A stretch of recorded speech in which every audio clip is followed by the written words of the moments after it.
semble-t-il. Fin août. Donc c'est formidable. Et il y a une médiatrice, animatrice qui a lu le livre et qui va interagir, dialoguer avec notre invité, et c'est Véronique Ezrati.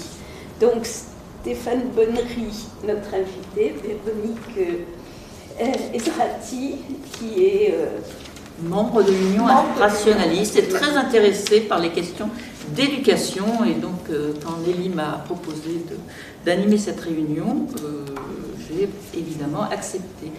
Donc, nous remercions Stéphane Bonnery, notre invité, d'avoir accepté de parler de son dernier livre, Les temps de l'enfant et rythme scolaire. Stéphane est professeur en sciences de l'éducation à l'Université Paris 8 au sein du laboratoire CIRCEFT, mais c'est l'exercice d'orthophonie. CIRCEFT école, donc j'ai besoin de faire école, excusez-moi, j'ai besoin de faire des exercices d'orthophonie, en effet. Il est directeur de la revue La Pensée depuis 2023 et même en co-direction avec Georges Gindin à partir de 2020. Et donc il est spécialiste des questions sur les inégalités scolaires, de politique éducative, ainsi que des contenus et des méthodes d'enseignement. Il étudie aussi les socialisations familiales, de même que la socialisation culturelle, dans les institutions d'éducation artistique et de loisirs, comme au travers des livres et produits culturels pour l'enfance. Et il a publié de nombreux articles, écrit plusieurs ouvrages, participé à des ouvrages collectifs. Il a notamment publié en 2007 un livre intitulé « Comprendre l'échec scolaire », qui est tiré de sa thèse de doctorat, je viens de l'apprendre, et qui a été plusieurs fois réédité jusque très récemment, jusqu'en 2021. En tant que directeur de la pensée, il développe des approches rationalistes et matérialistes à l'intersection de plusieurs disciplines. La Pensée est une revue fondée en 1939. J'étais pas là. Donc sous la direction d'intellectuels d'arc-économisme, comme Paul Langevin, qu'on connaît chez nous, je crois qu'il a participé à la fondation de l'Union rationaliste. Voilà, à la création. Tout à fait, et Georges Cogniot.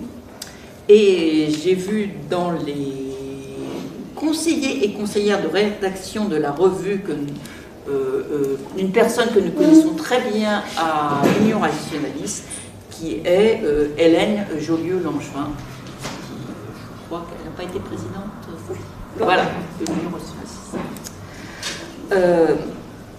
Donc nous l'avons invitée pour présenter son dernier ouvrage, Temps de l'enfant et rythme scolaire, vraies questions et faux débats, dont la rédaction a été entreprise au moment de l'annonce de la Convention des citoyennes des temps de l'enfant, qui a été lue par Emmanuel Macron.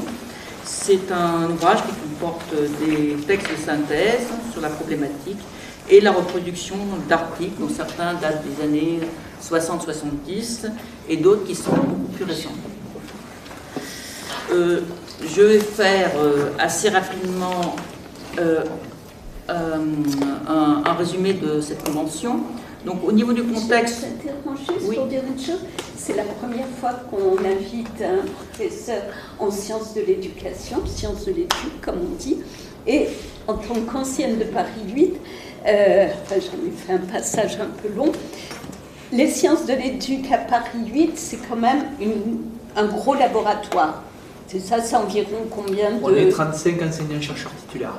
Ah oui, donc c'est gros. Voilà, parce qu'il faut multiplier par 2 avec les postdoctorants, doctorants. Voilà, c'est vraiment, c'est un bastion. C'est une institution. Une institution. Voilà, je vous rends la parole, Madame Ezrati. D'abord, donc très rapidement, je vais essayer le plus rapidement possible parce que là, vous êtes l'activité sur la Convention citoyenne du temps de l'enfant, sur les temps de l'enfant, pardon.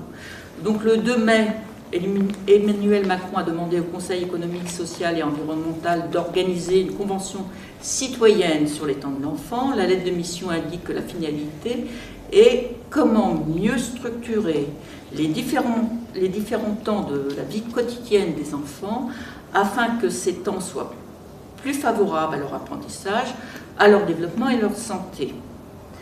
L'intérêt de ces conventions est justifié par deux affirmations, que les temps ne sont pas toujours pensés de façon articulée et globale en fonction d'abord de l'intérêt de l'enfant, de leur famille, mais aussi des professionnels concernés.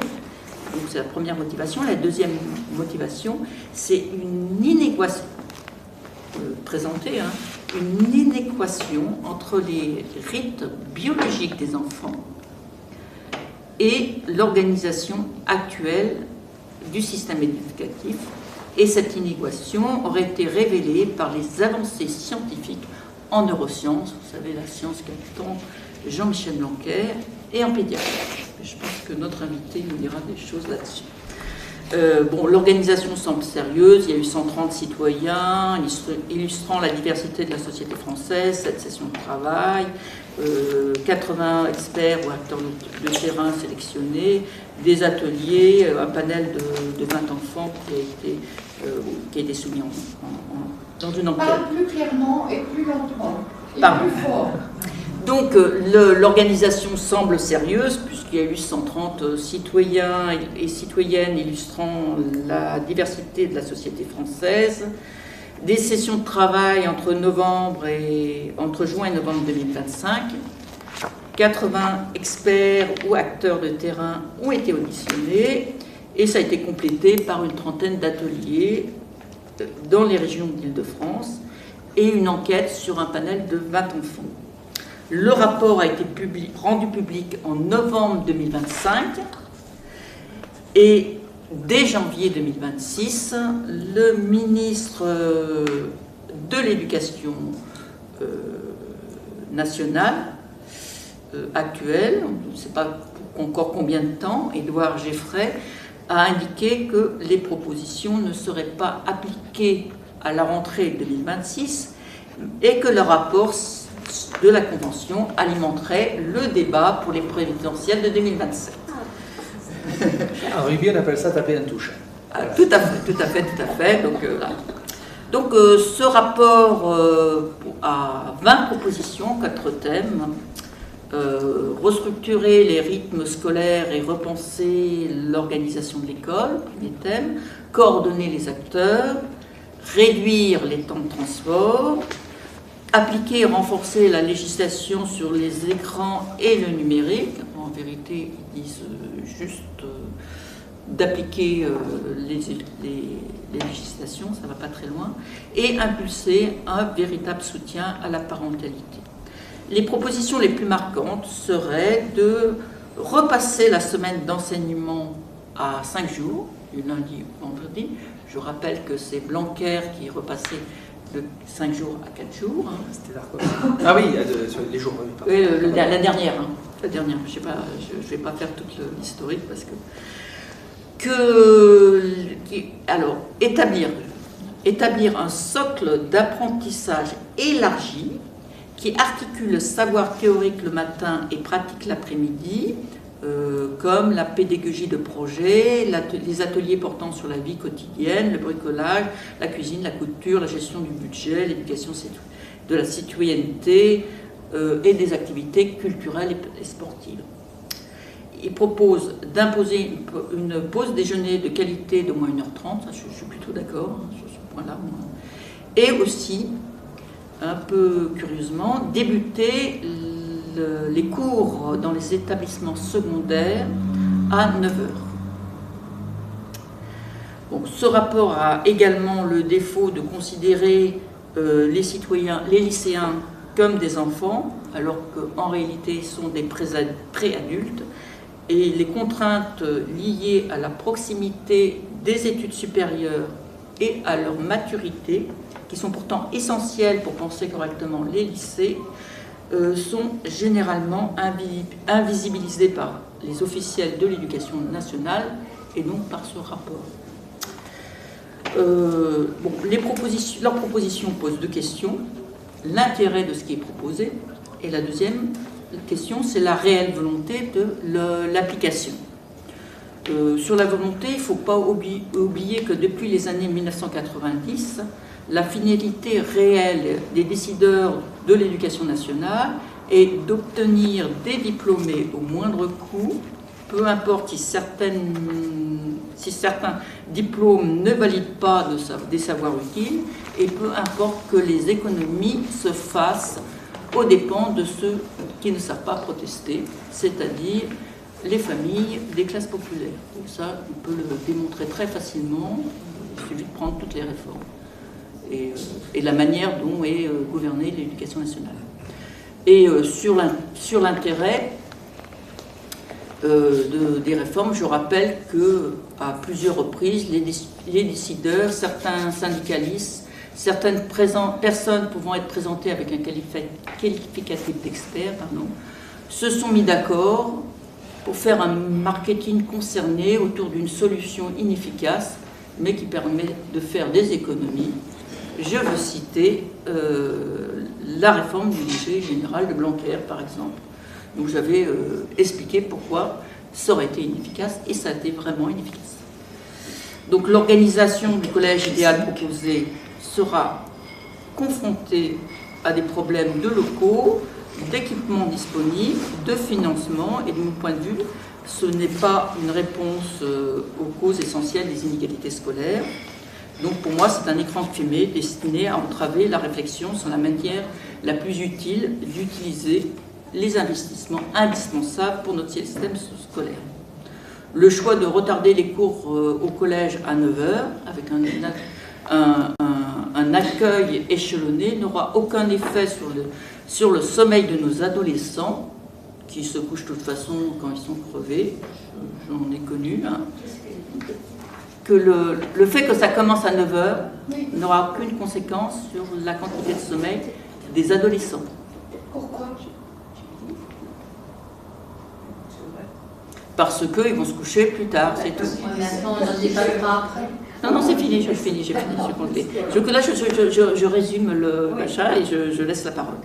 Et donc, le grand intérêt de cette mesure est de permettre plusieurs rotations des cartes scolaires. On peut le lire en machin, c'était la volonté. Dans le rapport. Donc, cet écran est un écran fumé. Et maintenant, je laisse la parole à notre invité. Votre livre montre que vous avez pressenti des travers probables en annonce de cette convention. Quelles étaient vos craintes et quelle est votre opinion aujourd'hui que le rapport est paru? Merci beaucoup, merci de l'invitation. Donc effectivement, en fait j'avais prévu de travailler sur un livre qui n'était pas tout à fait celui-ci, qui était sur idées fausses sur l'enseignement impossible. C'était le titre de départ du projet. Idées fausses sur l'enseignement impossible. Puisqu'il y a un ensemble de catégories idéologiques qui sont véhiculées pour laisser penser qu'il y a des élèves qui, dès la naissance, ne seraient pas voués à apprendre. Et quand le président de la République a annoncé une convention citoyenne, la 3e, sur la question des temps d'enfants et des rythmes scolaires, comme c'est une des questions que je travaille, je me suis dit, ça y est, c'est reparti. C'est reparti pour un tour de piste, je vais expliquer ce dont il s'agit. En fait, il avait donné un très long interview à l'hebdomadaire Le Point à la fin du mois d'août 2023, dans laquelle il annonçait déjà, en gros, qu'il a demandé d'examiner à la Convention citoyenne ce qu'elle a à peu près conclu. Voilà. J'y reviendrai parce que je crois que ça abîme l'idée de démocratie participative, parce que moi je ne veux pas être critique du principe des conventions citoyennes. Les deux premières, sur la fin de vie comme sur le climat, ont été conduites sérieusement. Il y a eu des controverses, des chercheurs de différentes disciplines qui ont pu amener du grain à moudre, qui était, à l'arrivée, c'était pas si évident, parce que une discipline elle montre un truc, puis une autre discipline elle prend les choses par un autre bout, et à l'arrivée, voilà, le débat scientifique et citoyen mérite nuance. Et là, ça n'a pas été le cas, je vais y revenir. Mais, grosso modo, dans cette interview au Point, Macron annonçait déjà, grosso modo, ce qu'ils veulent faire depuis des années, bien avant que Macron soit au pouvoir, c'est-à-dire qu'il faut encore diminuer le temps d'école. Et donc, moi qui étudie l'éducation depuis quelques années maintenant, j'ai connaissance d'un certain nombre de recherches, de travaux, de publications qui, depuis les années 60, disent voilà les faux arguments présentés pour obtenir une réduction du temps scolaire. Et avec une obstination têtue et inquiétante, de réforme en réforme, c'est toujours les mêmes fausses idées qui sont rebattues pour imposer une réduction du temps scolaire. Et c'est pour ça que le livre a pour sous-titre « Vraies questions et faux débats ». Parce que, je vais y revenir, il y a des vraies questions, des vrais symptômes qui ont été mobilisés dans la Convention citoyenne. Je vais en donner un rapidement. C'est l'idée selon laquelle les élèves d'aujourd'hui fatiguent en classe et fatigueraient même plus vite qu'autrefois. Ça, c'est un constat partagé entre les enseignants de toutes obédiences et les élèves s'en plaignent. Donc, je n'ai pas de moyens scientifiques de mesurer la fatigue, c'est pas du tout ma spécialité, mais on va dire que si ça fait consensus, on va peut-être se dire que c'est pas une mauvaise question. Sauf que, comme plusieurs autres constats, je vais essayer d'expliquer ce que je montre en détail dans le livre et que je vais résumer, c'est que plusieurs constats sont justes, sont ainsi mobilisés, mais pour amener une réponse complètement biaisée, en formulant mal le problème, pour imposer une fausse solution.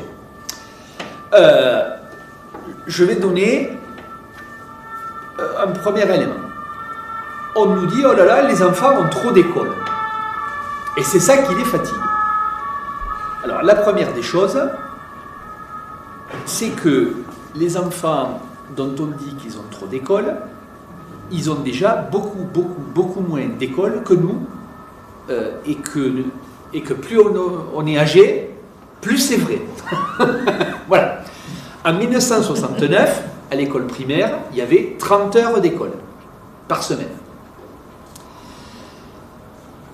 En 1989, puis on est passé à 27 heures un peu plus tard. 27 heures, c'était 4 journées pleines, lundi, mardi, jeudi, vendredi, plus le samedi matin. En gros, 8 et 9 demi-journées x 3, ça faisait 27 heures. Je vais y arriver, une multiplication simple, c'est la fin de la journée. C'est le primaire. On parle du primaire. Là, je suis sur le primaire, que le primaire, pour l'instant. En 1989, il a été décidé qu'un samedi matin sur 3 serait consacré à donner ce temps-là aux équipes pédagogiques pour se concerter, pour des réunions, etc. Donc les élèves ont en moyenne perdu 1 heure par semaine. Et en 2008, avec le ministre Darcos, du gouvernement, ça devait être Sarkozy à l'époque, le président de la République, ont été définitivement supprimés les samedis matins. Déjà, avec l'argument, les élèves fatiguent, tatati tatata. L'ensemble des samedis matins, par rapport à l'époque où il y avait cours tous les samedis matins et pas un samedi matin sur 3 vaquets. La suppression de tous les samedis matins sur l'ensemble de la scolarité maternelle et élémentaire, c'est 864 heures. 864 heures, c'est une année scolaire. Ça veut dire que nos enfants, avec les samedis matins, ont perdu une année scolaire de classe. D'accord ? Dans le primaire, parce qu'après, il y a le collège, j'y viendrai après. Mais restons sur le primaire 2 secondes. Dans le primaire, toujours, sur la même période, entre 1998 et aujourd'hui,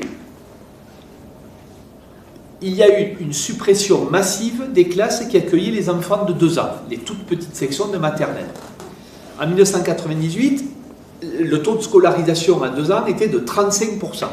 Alors, je n'ai pas trouvé des chiffres plus anciens, mais c'est déjà un bon repère. 35% des enfants de 2 ans, de l'âge de 2 ans, pardon, étaient scolarisés en toute petite section de maternelle à la rentrée 1998.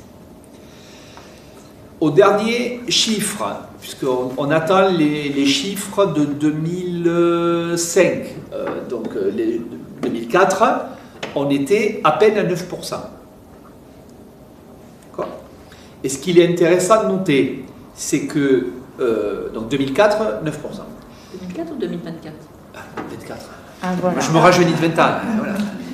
Voilà. 2024. Baissé. Ah, ça a baissé, oui, Bien sûr. de 35% à 9%. Malgré la réforme Blanquer.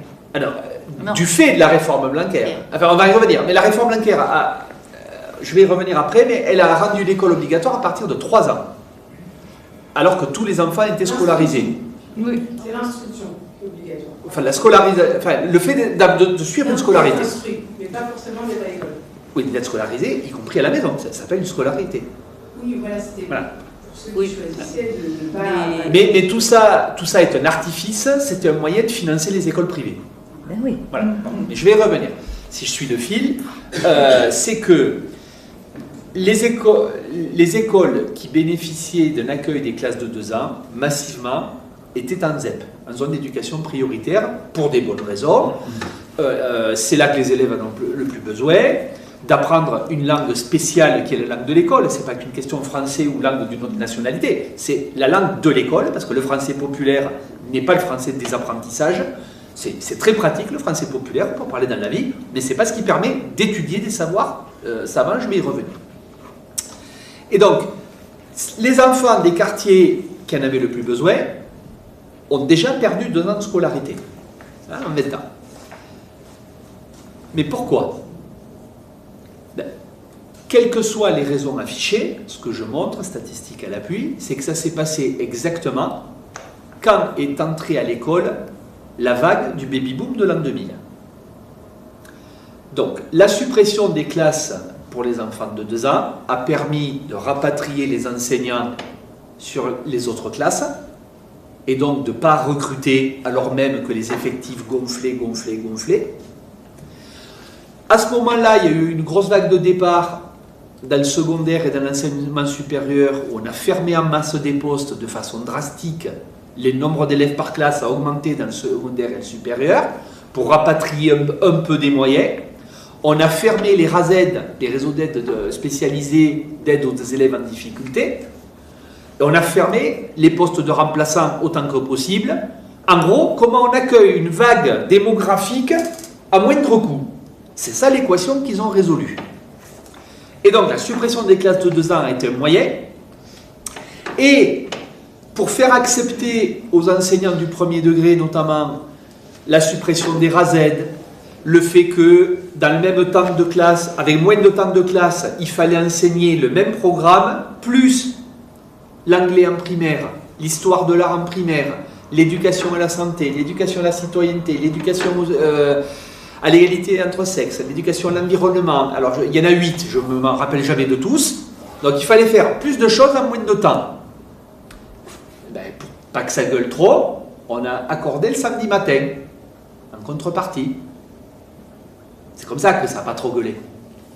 Et donc, le résultat, c'est que les enseignants se sont retrouvés avec les élèves dans une situation intenable, c'est-à-dire comment on fait plus de choses en moins de temps. Pile poil, 1 an plus tôt, ils avaient voté ce qu'ils appelaient le socle commun des connaissances et des compétences, c'est-à-dire qu'ils coupaient le programme en 2, voilà la partie obligatoire, et le reste, c'est si vous pensez que vous y arrivez. Ça n'a jamais été formulé aussi crûment.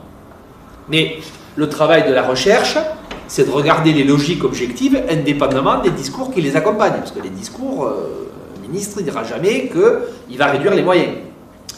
Donc, ils ont contenu la vague, ils ont accueilli la vague dans le premier degré, en contenant les moyens. Et quand, à grand renfort de discours idéologiques, les pauvres enfants de 2 ans, ils ne sont pas bien à l'école, les enfants sont fatigués, il faut supprimer les samedis matins, etc.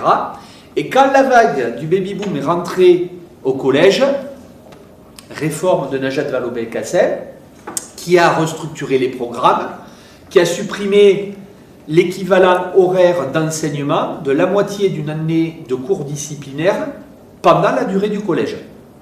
Remplacer, il faut être précis, les élèves n'ont pas perdu du temps de présence au collège, mais ils ont perdu du temps d'enseignement. Remplacé par des objets improbables sur le plan pédagogique, parce que soutien en classe entière, on ne sait pas bien, on sait pas bien. Remplacé par des heures obligatoires d'éducation, à ceci, à cela, où on fait intervenir les pompiers, les machins et les trucs. Remplacé, du coup, c'est pas un enseignant qui est payé, hein, il y a un intervenant extérieur. Voilà. Et remplacé par quelque chose sur lequel je vais préciser ma critique, parce que je veux bien me faire comprendre, par ce qu'ils appellent les enseignements interdisciplinaires. Et toutes les recherches accumulées, on commence à en avoir, montrent que les recherches interdisciplinaires pourraient avoir de l'intérêt si ça se faisait en plus des disciplines, mais quand ça se fait à la place des disciplines, notamment dans les collèges et les lycées populaires, on avait déjà vu ça avec la réforme allègre des TPE, travaux personnels encadrés, mais en fait les élèves qui n'ont pas une socialisation, enfin qui sont socialisés à la maison comme des enfants et pas comme des élèves, ben, n'ont pas les réflexes de se dire quand on présente un thème, il faut le transformer en objet d'étude par le biais des disciplines que je vais articuler entre elles. Et c'est Belkacem qui a fait ça? La réforme du collège, c'est Belkacem. C'est de la gauche quand même, c'est pas... Oui, mais est-ce qu'il y a eu moins d'heures d'enseignement pour les enfants je veux dire, moins d'heures dans la dotation horaire? Est-ce qu'il y a eu moins d'heures? Il y a moins d'heures par discipline d'enseignement, sur l'ensemble des 4 ans. Non, la question que je demande, c'est est-ce qu'il y a moins d'heures d'enseignement? C'est-à-dire, est-ce que la DHG a diminué en heures par Alors, enfant? ça mériterait regard par établissement, mais à l'arrivée, oui. Parce que, en fait, ce qui a été encouragé, c'est que les enseignants d'art plastique, quand ils n'avaient pas suffisamment d'heures d'élèves pour faire leurs heures, ils faisaient soutien de maths et vice-versa. Et donc ça a fait des économies d'échelle importantes, et c'est le moment où on a remplacé, notamment, les postes d'agrégés ont été maintenus au concours, mais c'est les postes de capétiens qui ont considérablement été diminués au profit des contractuels. Et donc, ça a fait des économies d'échelle drastiques. Et quand la vague du baby-boom est entrée au lycée, je ne vais pas rentrer dans les détails, mais réforme Blanquer des filières, suppression d'heures en seconde, mais les élèves qui sont... Vous savez qu'à la fin de la seconde, il y a un palier d'orientation, on en dégage pas mal. Mais les élèves qui, eux, continuent, récupèrent les heures par la suite. Donc, celui qui obtient le bac n'a pas perdu d'heures. Mais sauf que les heures qui manquent en seconde pour se mettre au niveau et passer le cap du palier d'orientation, c'est là qu'elles ont été supprimées. Hein. Et la réforme Blanquer des filières, qui a d'énormes conséquences en termes d'échec scolaire, elle a permis des économies d'échelle drastiques, parce qu'on concentre les élèves en classe de maths selon leurs options, ce n'est pas les mêmes qui vont en français, etc. Et donc ça a permis beaucoup d'économies financières. Donc, derrière le prétexte des rythmes scolaires, en réalité, il y a une réforme d'économie budgétaire ou de maintien budgétaire pour pas que ça dépasse, alors même qu'on a des gros effectifs. Et à l'époque de l'accroissement démographique, moi j'avais été l'un des rares à tirer la sonnette d'alarme, mais aucun grand journal n'a voulu passer les papiers parce qu'il ne fallait pas le dire. Maintenant qu'il y a baisse démographique, tous les journaux en parlent tous les jours, ce qui est quand même assez suspect. Voilà. Cette réforme des rythmes scolaires, chaque fois qu'il y a eu réforme des rythmes scolaires, on a supprimé du temps. On a supprimé du temps pour le confier, c'est le grand projet, à l'extérieur. Blanquer avait déjà voulu faire ça pendant le confinement, il appelait ça le 2S2C, sciences, sport, culture, civisme, un truc comme ça, ça devait être. Et donc, d'externaliser des disciplines entières. Et donc, si j'en reviens à la convention, ben, moi, dans le bouquin, je montre que, oui, les élèves d'aujourd'hui, ok, s'il y a consensus pour dire qu'ils ont du mal à se concentrer de façon scolaire, parce que les enfants, quand ils jouent au foot avec les copains dans le quartier, ils sont concentrés sur la partie. Mais c'est une autre forme de concentration. Parce que, je vais prendre 2 minutes, je ne vais pas faire trop technique à la science de l'éducation, mais en gros, il y a une forme d'activité qui est celle que connaissent la plupart des gens, les citoyens, je rappelle, que, voilà, quand on fait une activité, mais on la vit, basta. On la vit. On la vit. Pour la plupart des enfants, quand on les amène au square pour faire de la balançoire, ben, on va faire de la balançoire. Voilà.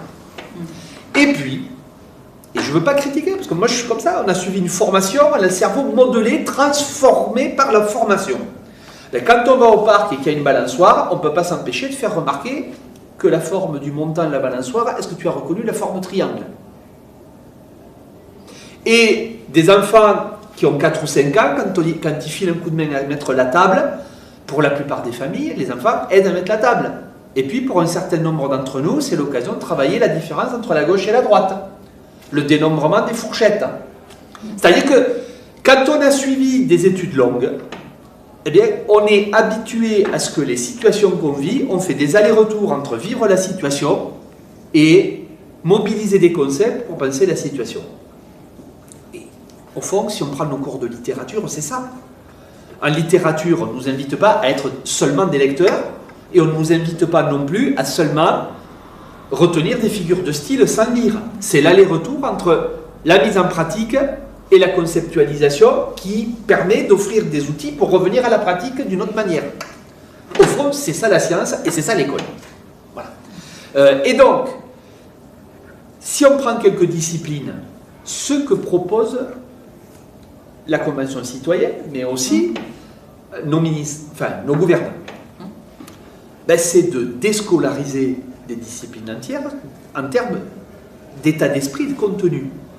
Macron propose qu'on se concentre sur ce qu'il appelle le socle minimal, le socle commun français, maths, limité en termes d'objectifs à de l'opérationnalité. Hein, et que pour lui, il y ait 30 minutes par jour de bouger, où les enfants puissent bouger.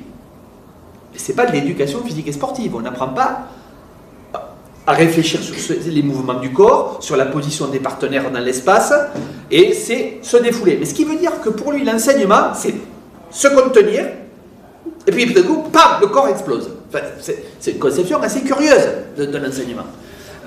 Et donc, ce que cette conception porte, et le ministre Blanquer en est emblématique, c'est qu'il faut conditionner à obéir à des protocoles, et pas viser à ce que l'école soit un lieu où on apprend à réfléchir par des outils et des savoirs. En fait, c'est la disparition des savoirs au profit de compétences, c'est-à-dire des gestes opérationnalisables, des mécanismes de pensée opérationnels dans une situation. Et la Convention citoyenne des droits de l'enfant a été très honnête et très explicite sur le sujet, puisqu'elle a proposé que les lycéens apprennent à remplir des feuilles d'impôt. Parce que c'est utile. Et donc, mais prenons cet exemple. C'est utile de savoir remplir une feuille d'impôt, comme c'est utile de savoir plein de choses. Mais c'est quand même beaucoup plus le rôle de l'école, chiche, sur le rôle de l'impôt. Et de comprendre les mécanismes et les principes de justice, et pas seulement apprendre à bêtement remplir la feuille. Et donc, c'est vraiment ça, la divergence d'orientation sur la conception de l'école. Il y a une conception de l'école qui est portée, qui est une école de mémoriser et appliquer des protocoles, savoir-faire pour être efficace sur le futur poste de travail et pas trop se poser de questions. C'est ça qui est derrière. Et donc, partant de là, ben, il y a des disciplines entières qu'il propose de supprimer. Pas la Convention tout à fait explicitement, mais ils le disent en tournant autour du pot, en disant « Ah, il y a plein de partenaires extérieurs ». Mais dans les pays où on a réduit le temps d'école, hein, j'ai invité il n'y a pas très longtemps dans un séminaire un collègue qui est spécialiste du Japon. Quand au Japon, ils ont supprimé beaucoup d'heures d'école. Il faut dire qu'ils en avaient quand même un nombre déraisonnable. Le problème, c'est qu'ils n'ont pas modifié les réquisites pour rentrer dans les filières sélectives du niveau suivant. Donc si vous maintenez le niveau d'exigence qui suit et que vous diminuez les heures en amont, ben, que font les familles? ben, elles donnent des cours privés. Et donc ça a été l'occasion de la marchandisation de l'enseignement massive. Les enfants, ils ne sont pas allés à des loisirs. Hein. Et donc, parmi les idées fausses, il y a l'idée que réduire le temps évite la fatigue. Mais en fait, ça crée la fatigue. Parce que, comme je l'expliquais, la réflexion de l'étude, qu'on soit à l'école ou à la maison, peu importe le mode de scolarité, quand on étudie quelque chose, ça demande une activité mentale très différente du fait d'être impliqué dans une situation qu'on vit. Et donc, il y a des gens qui ont été habitués depuis qu'ils sont tout petits, à qui ça demande moins d'efforts. Mais c'est la minorité des enfants. Hein, je vais vous donner des statistiques tout à l'heure, si vous voulez, mais enfin, je peux les donner maintenant. Si on additionne au niveau collège, pour lesquels on a des stats plus fiables que pour le premier degré, pour des raisons pour lesquelles bon, je pourrais rentrer, mais bon, comme c'est tous les enfants vont au collège, c'est fastoche. Au collège, si on additionne les parents, ouvriers, employés, je rappelle qu'un employé c'est un ouvrier du tertiaire, hein, c'est balayeur, caissière, etc. Ou inactifs, c'est-à-dire chômeurs n'ayant jamais travaillé et qui sont en fait 3 fonctions avec très peu de diplômes, ça représente 55% des collégiens. 55% des collégiens ont les parents qui occupent ces métiers-là ou ces positions-là. Si je le dis autrement, il y a une majorité d'enfants qui n'a que l'école. Il n'y a pas de raison de supposer que c'est à la maison, qu'on va les exercer à ce que quand on fait du sport, on va intellectualiser les gestes et ça va fournir des éléments réflexifs pour revenir sur les gestes. Il n'y a pas de raison de penser que s'ils lisent un roman ou qu'ils regardent un film, ils vont s'interroger sur la mise en scène de la série. Voilà. Il n'y a pas de raison de penser ça.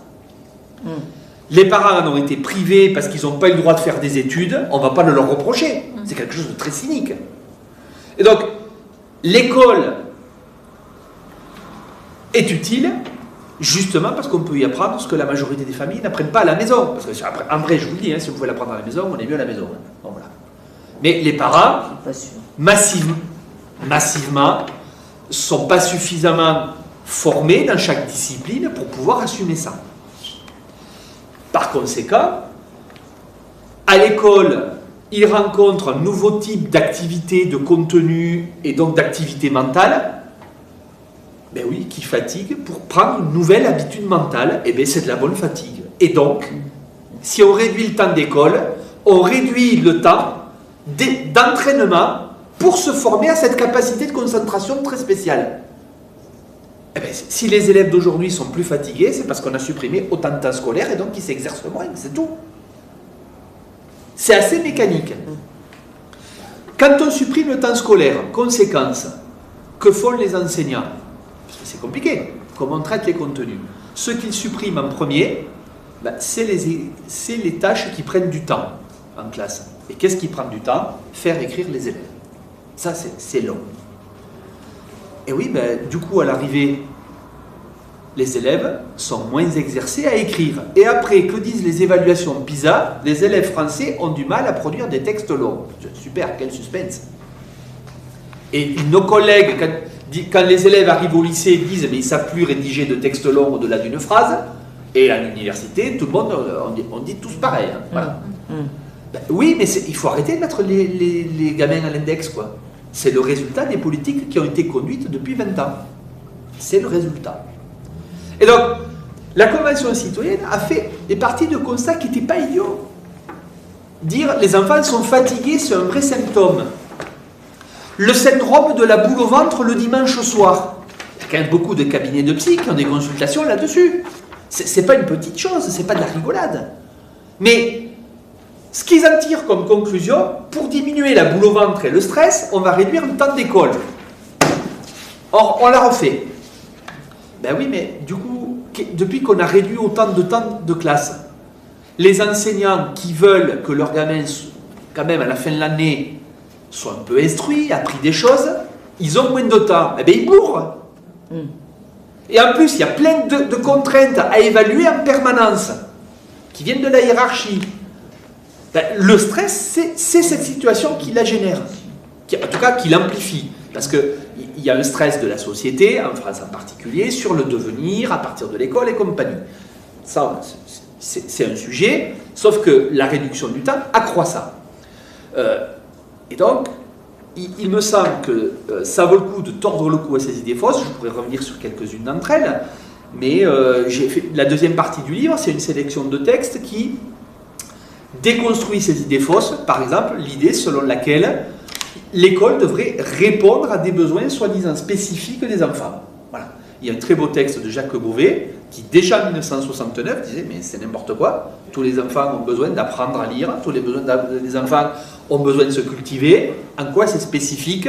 L'école, elle ne doit pas répondre à des besoins, elle doit créer de nouveaux besoins qui ne sont pas déjà là chez l'enfant, parce que sinon ça veut dire que, selon l'origine sociale, mais on répond aux besoins que la famille a générés dans la tête de l'enfant. Et donc on est là, au contraire, pour développer de nouveaux besoins, susciter des centres d'intérêt dont l'enfant et sa famille ne soupçonnent même pas l'existence. Et donc, cette convention, elle aurait pu donner lieu à quelque chose d'intéressant, sauf que la sélection des chercheurs ayant été faite pour pousser dans le sens qui était déjà décidé, voilà. Alors on verra, je pense que tout ça ne va pas être bien appliqué, mais parmi parce qu'en fait ils ont renté le calendrier, parce que c'est tellement le bazar à l'Assemblée que bon bref. Mais ils proposent des choses comme réduire les horaires de cours à 45 minutes dans l'enseignement secondaire. Ça a l'air technique, mais en réalité, quel est l'objectif? En vrai, le vrai objectif, il n'est pas là. Le vrai objectif, il est que c'est pas aux élèves qu'ils enlèvent 10 minutes, c'est aux profs. Si on enlève 10 minutes à chaque cours sur la semaine, en vrai, ça veut dire qu'un prof de français ou un prof de maths, ils peuvent leur filer une classe de plus.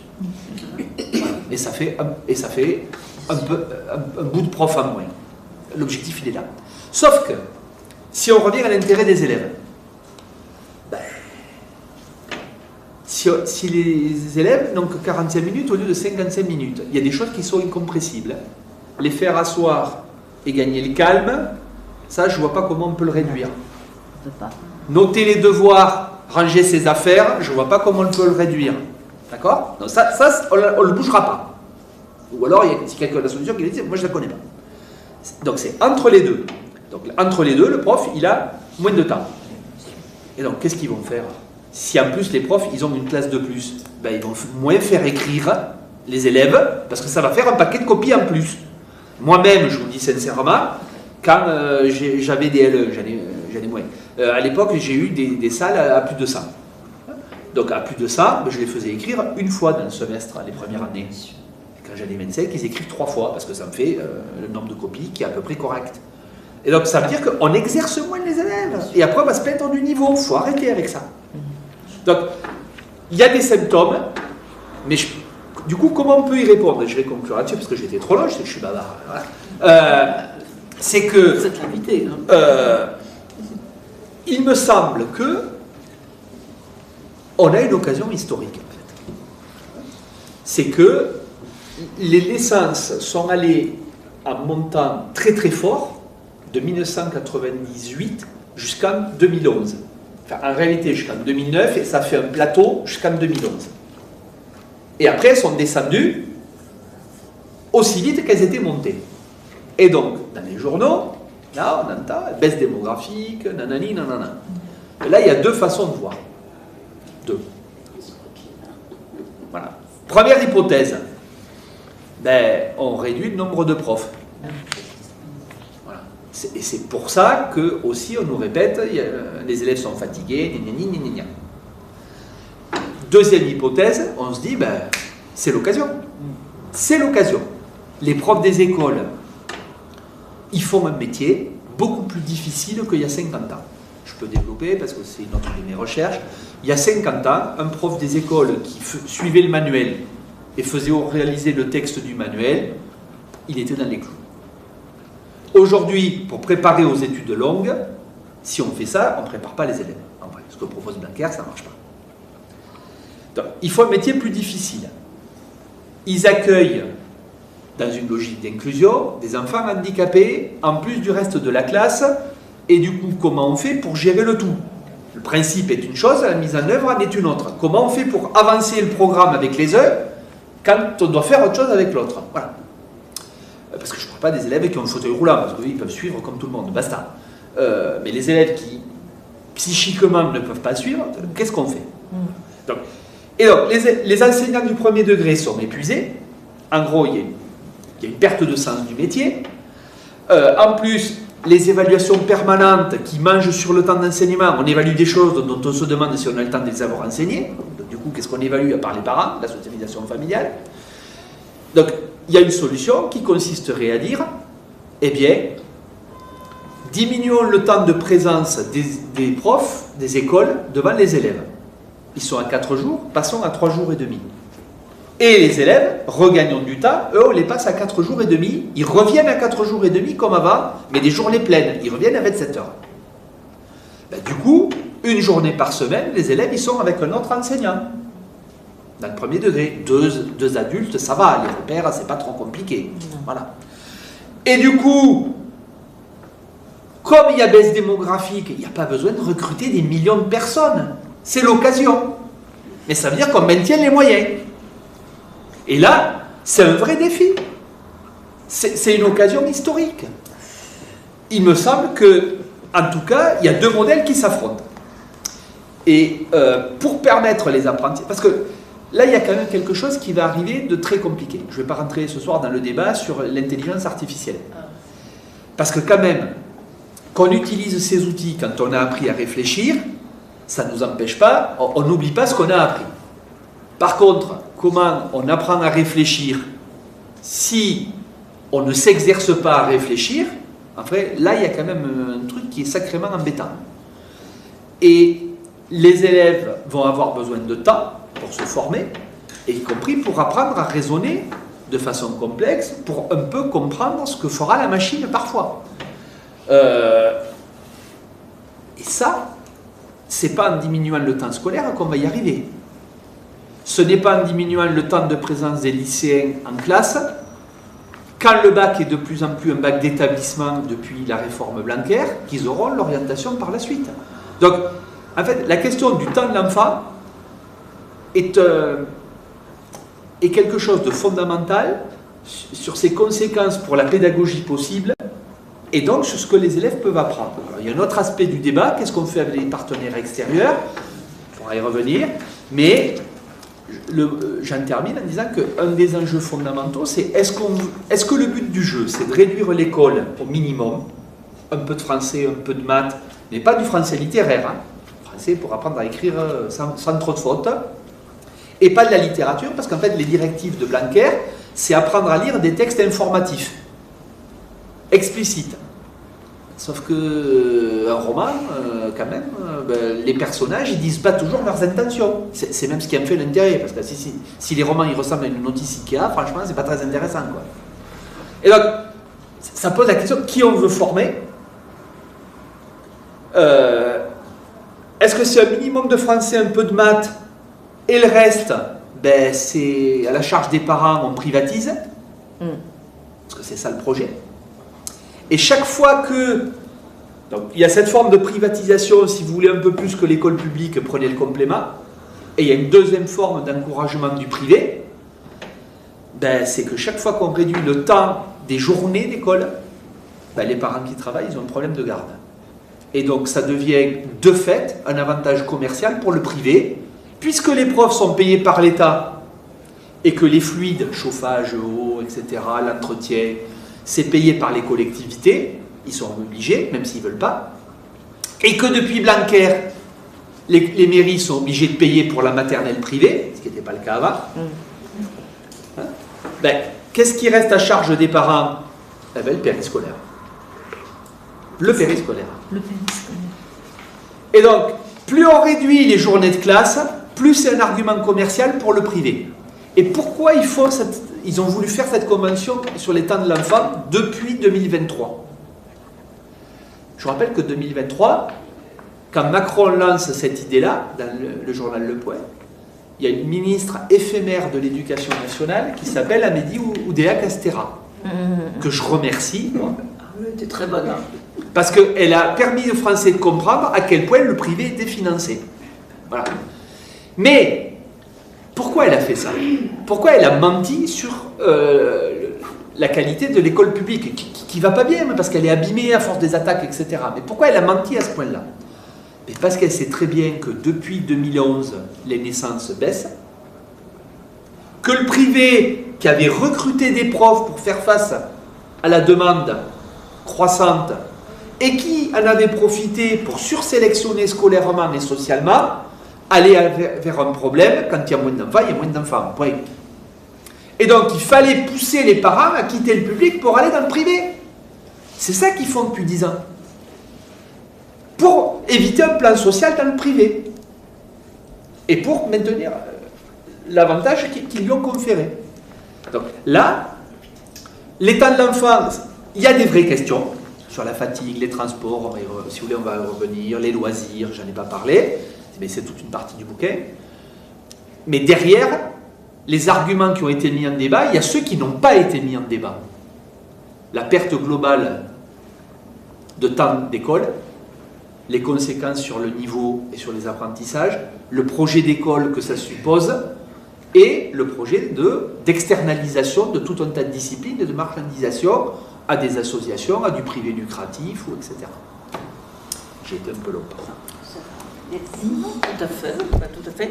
Alors, vous avez été très très complet parce que j'ai du mal à trouver des questions vu que tout a été fait. Donc je suis tout à fait d'accord et j'ai la même constatation qu'il y a eu une diminution des heures par élève avec une impossibilité de dédoubler, qu'on a fait des classes qui sont beaucoup plus hétérogènes parce qu'on accueillait des enfants en situation de handicap, mais aussi parce qu'on a gardé des enfants qui étaient dans d'autres structures avant. Et les écoles qui réussissent, ils ont des systèmes du type ils ont d'abord des classes beaucoup plus faibles en effectif, plus des dispositifs de plus de maîtres de classe. C'est-à-dire qu'il y a, je crois qu'en Finlande, à l'époque où il y a eu un livre écrit dessus, ils étaient à 18 élèves par classe, quelque chose comme ça, et un maître supplémentaire pour cette classe. Donc ça veut dire qu'ils pouvaient travailler pour les élèves à besoins particuliers. Mais c'est une grosse question. La deuxième question, c'est qu'il y a une suppression de toutes les matières qui ont énormément diminué, comme les travaux manuels, les arts plastiques, qui sont devenus beaucoup plus littéraires. Pareil pour la musique, où avant on jouait d'un instrument, maintenant on ne le fait plus, etc. Ce qui m'étonne quand même, c'est l'histoire des besoins spécifiques des enfants. J'ai vraiment une question.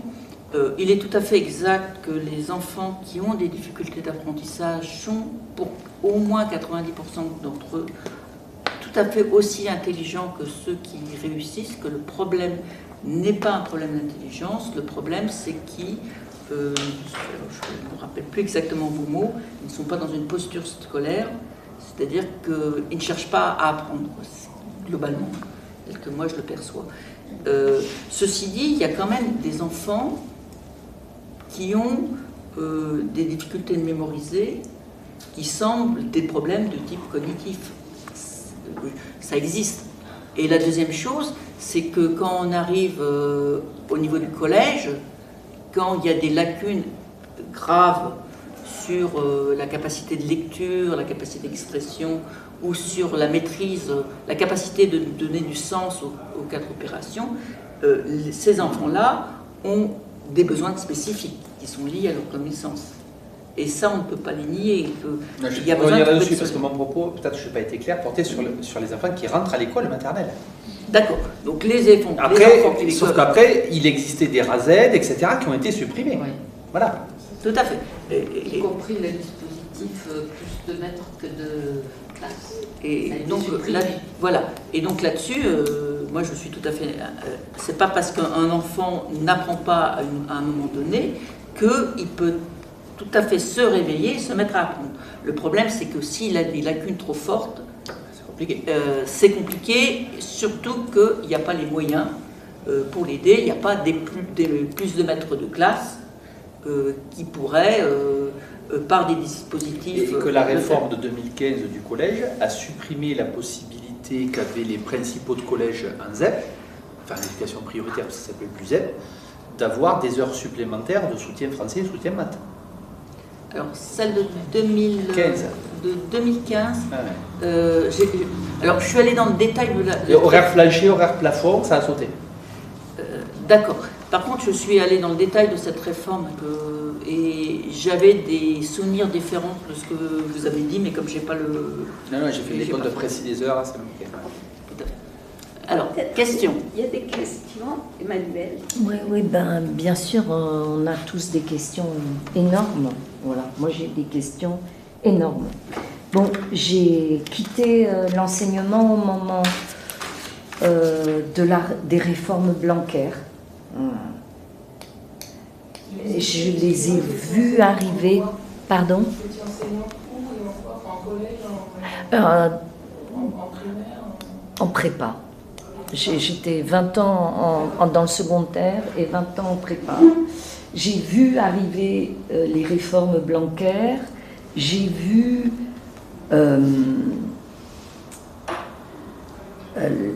la faveur ou les multiples faveurs que Blanquer offrait à l'enseignement privé. En fait, sans comprendre. Voilà, sans comprendre ce qui nous arrivait. J'ai vu le massacre que faisaient sur le collège et le lycée. Les classes prépa ont été un petit peu épargnées. Hein. Elles ont été largement menacées, mais épargnées. J'ai vu le massacre que ça créait. J'ai vu et j'ai participé aux très nombreuses manifestations des collègues. On a assisté à ça, manifestants et impuissants. Voilà. Et au fond, je peine à le penser. Alors j'ai lu le bouquin de Laval et des autres là, qui s'appelle La Nouvelle École capitaliste, où il analyse extrêmement bien le rapport que vous avez évoqué aux compétences. Mais cette faveur accordée au privé et cette liquidation systématique du public, voilà, ça me laisse sans voix. Et les seules réponses politiques que j'ai, c'est cocotte, c'est le néolibéralisme dans toute sa splendeur. Bon, ça c'est une de mes premières questions, hein, qui est politique évidemment. Bon, je vais m'arrêter là. J'en aurai des plus techniques. Je suis assez d'accord avec vous sur l'histoire de ne pas diminuer les heures d'enseignement. Mais si je me dis qu'on augmente les heures, si on devait augmenter à nouveau les heures, est-ce que ça serait miraculeux pour autant? Merci. Les élèves. Et ça, j'en suis pas certaine. Merci. Parce qu'à mon avis, il y a plein de facteurs. J'ai oublié ça. Merci. Moi, j'ai retrouvé mes deux autres questions. La première, excuse-moi, pour moi c'était un constat, c'était pas une question. Non, c'est pas une question. Je suis d'accord. Il faut que tu formules tes questions maintenant. Ok. Alors, j'ai une autre question sur les conventions citoyennes. Parce que dans ma naïveté, j'avais pensé que, en tout cas, la convention citoyenne, pas sur le climat, mais sur la fin de vie, que j'ai suivie d'assez près, elle s'était convenablement... Oui, tout à fait, c'est ce que j'ai dit. Ouais. Mais non, parce que ce que vous sous-entendez, ou alors je vous ai mal compris, c'est que la convention, qu'est-ce qui est pipé au départ? Parce que, vous voyez, là vous nous avez dit, la convention citoyenne sur les temps scolaires, elle est pipée dès le départ. En fait, le constat est le même. Depuis ces 3 conventions citoyennes, les dés sont pipés, bien sûr.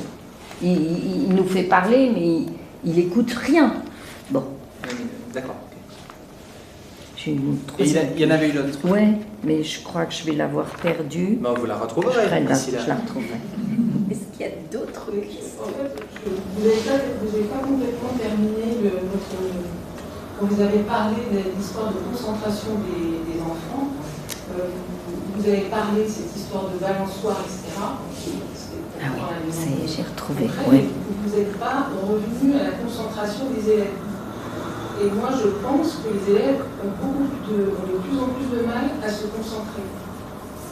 Et ce n'est pas forcément une question de fatigue physique, effectivement, mais je pense que ça joue aussi au niveau avec les écrans. Moi aussi, c'était ma troisième question. Et d'ailleurs, ils ne savent plus utiliser un ordinateur.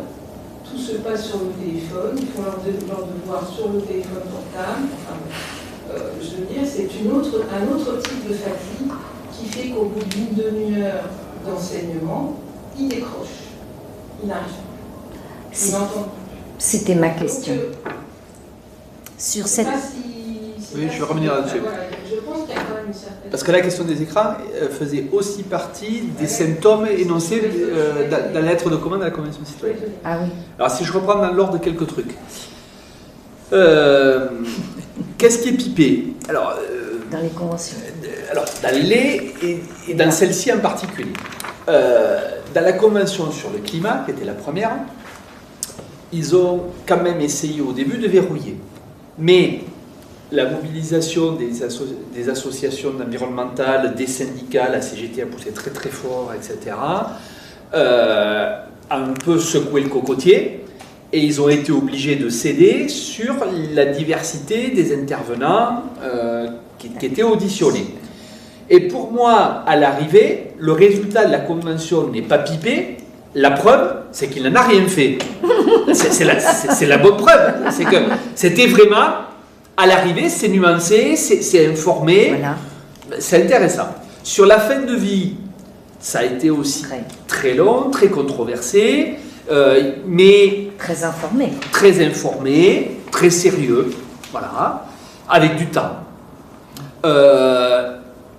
On ne sait pas s'ils en feront quelque chose, mais il faut dire que c'est tellement le bazar au Parlement que quand est-ce qu'ils vont l'aborder? À mon avis, ils ne l'aborderont pas avec la présidentielle, c'est trop explosif. Mais ce qu'il y a de différent dans la Convention citoyenne sur l'état de l'enfant, le calendrier, convoqué en avril. Première réunion fin juin, je crois, je ne voudrais pas dire de bêtises. Dernière réunion octobre ou début novembre pour remise du rapport, avec l'été au milieu. D'accord? Donc, en fait, c'est pas possible. Non. Voilà. Celle sur le climat, elle a pris du temps, les citoyens ont été informés. Les documents qui ont été remis aux citoyens de la Convention sur l'état de l'enfant étaient d'une indigence rare. Voilà. Bon, après, on pourra revenir. Les seuls trucs un peu scientifiques, c'était sur la chronobiologie. Je pourrais y revenir en vous expliquant les problèmes que ça pose. Mais les chercheurs qui sont intervenus, soit ils expliquaient ce qu'était la réalité dans d'autres pays, mais ça n'expliquait en rien la fatigue des élèves français. En fait, voilà. Donc, c'était que des trucs qui ne servaient pas à s'informer.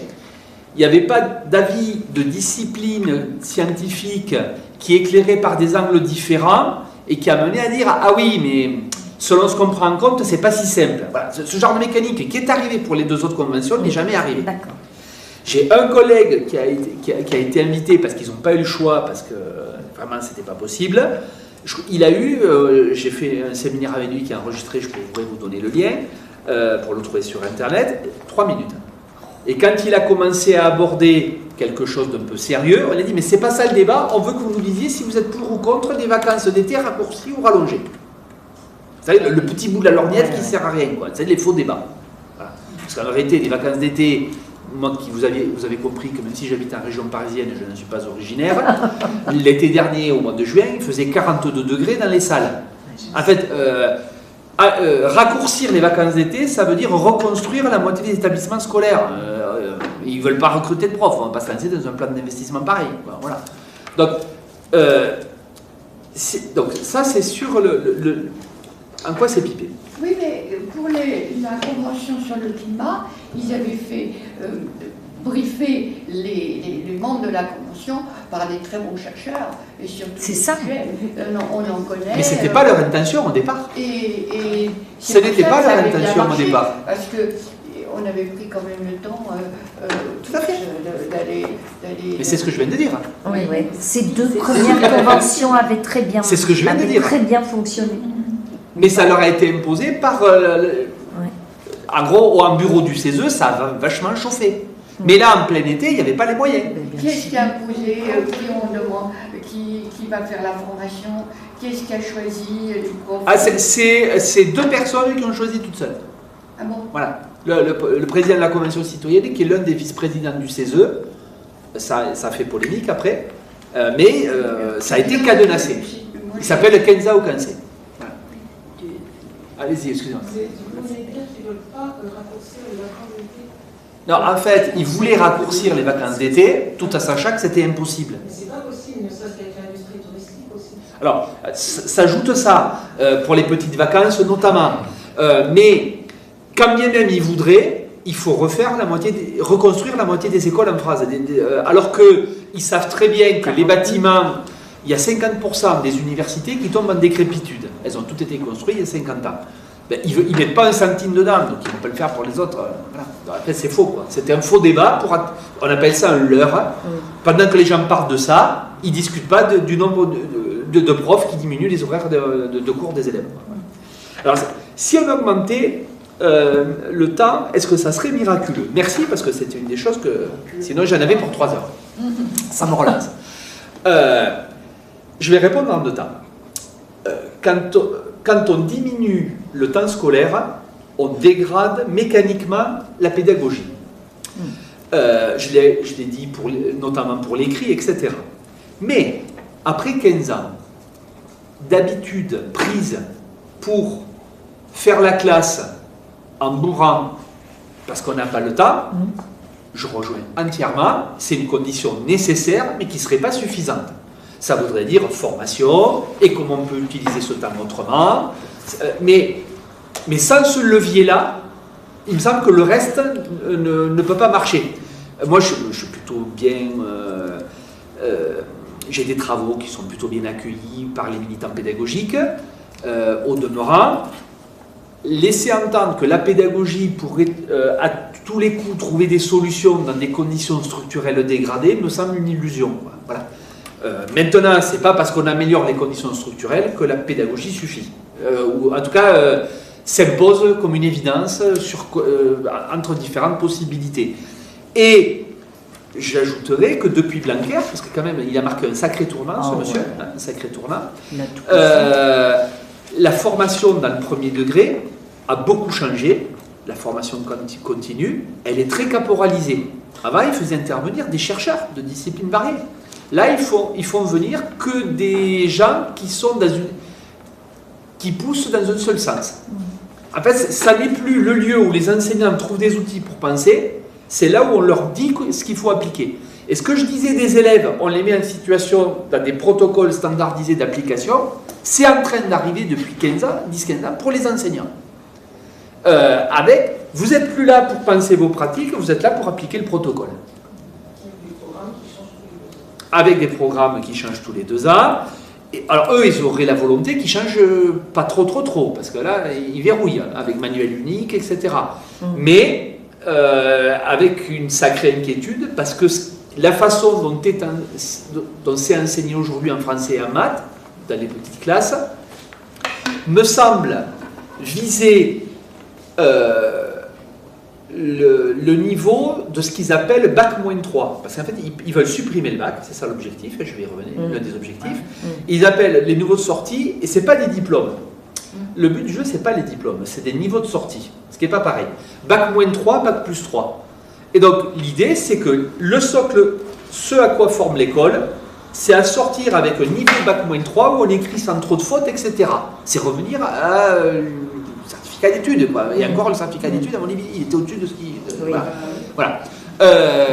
Et donc, je rappelle que dans les meilleures années, dans les meilleures années, le certificat d'études, il y avait seulement un petit Français sur 2 qui l'obtenait, dans les meilleures années. Hein. Donc ça veut dire que, si je le dis autrement, on lâchait dans la nature un enfant sur 2 dont on ne savait pas trop quand même à l'arrivée quel était le niveau. Quand même, il faut se le rappeler. Et donc, revenir à ce niveau, à cette exigence-là de Bac-3, et ceux qui devraient poursuivre, ben c'est aux familles de trouver les moyens, basta.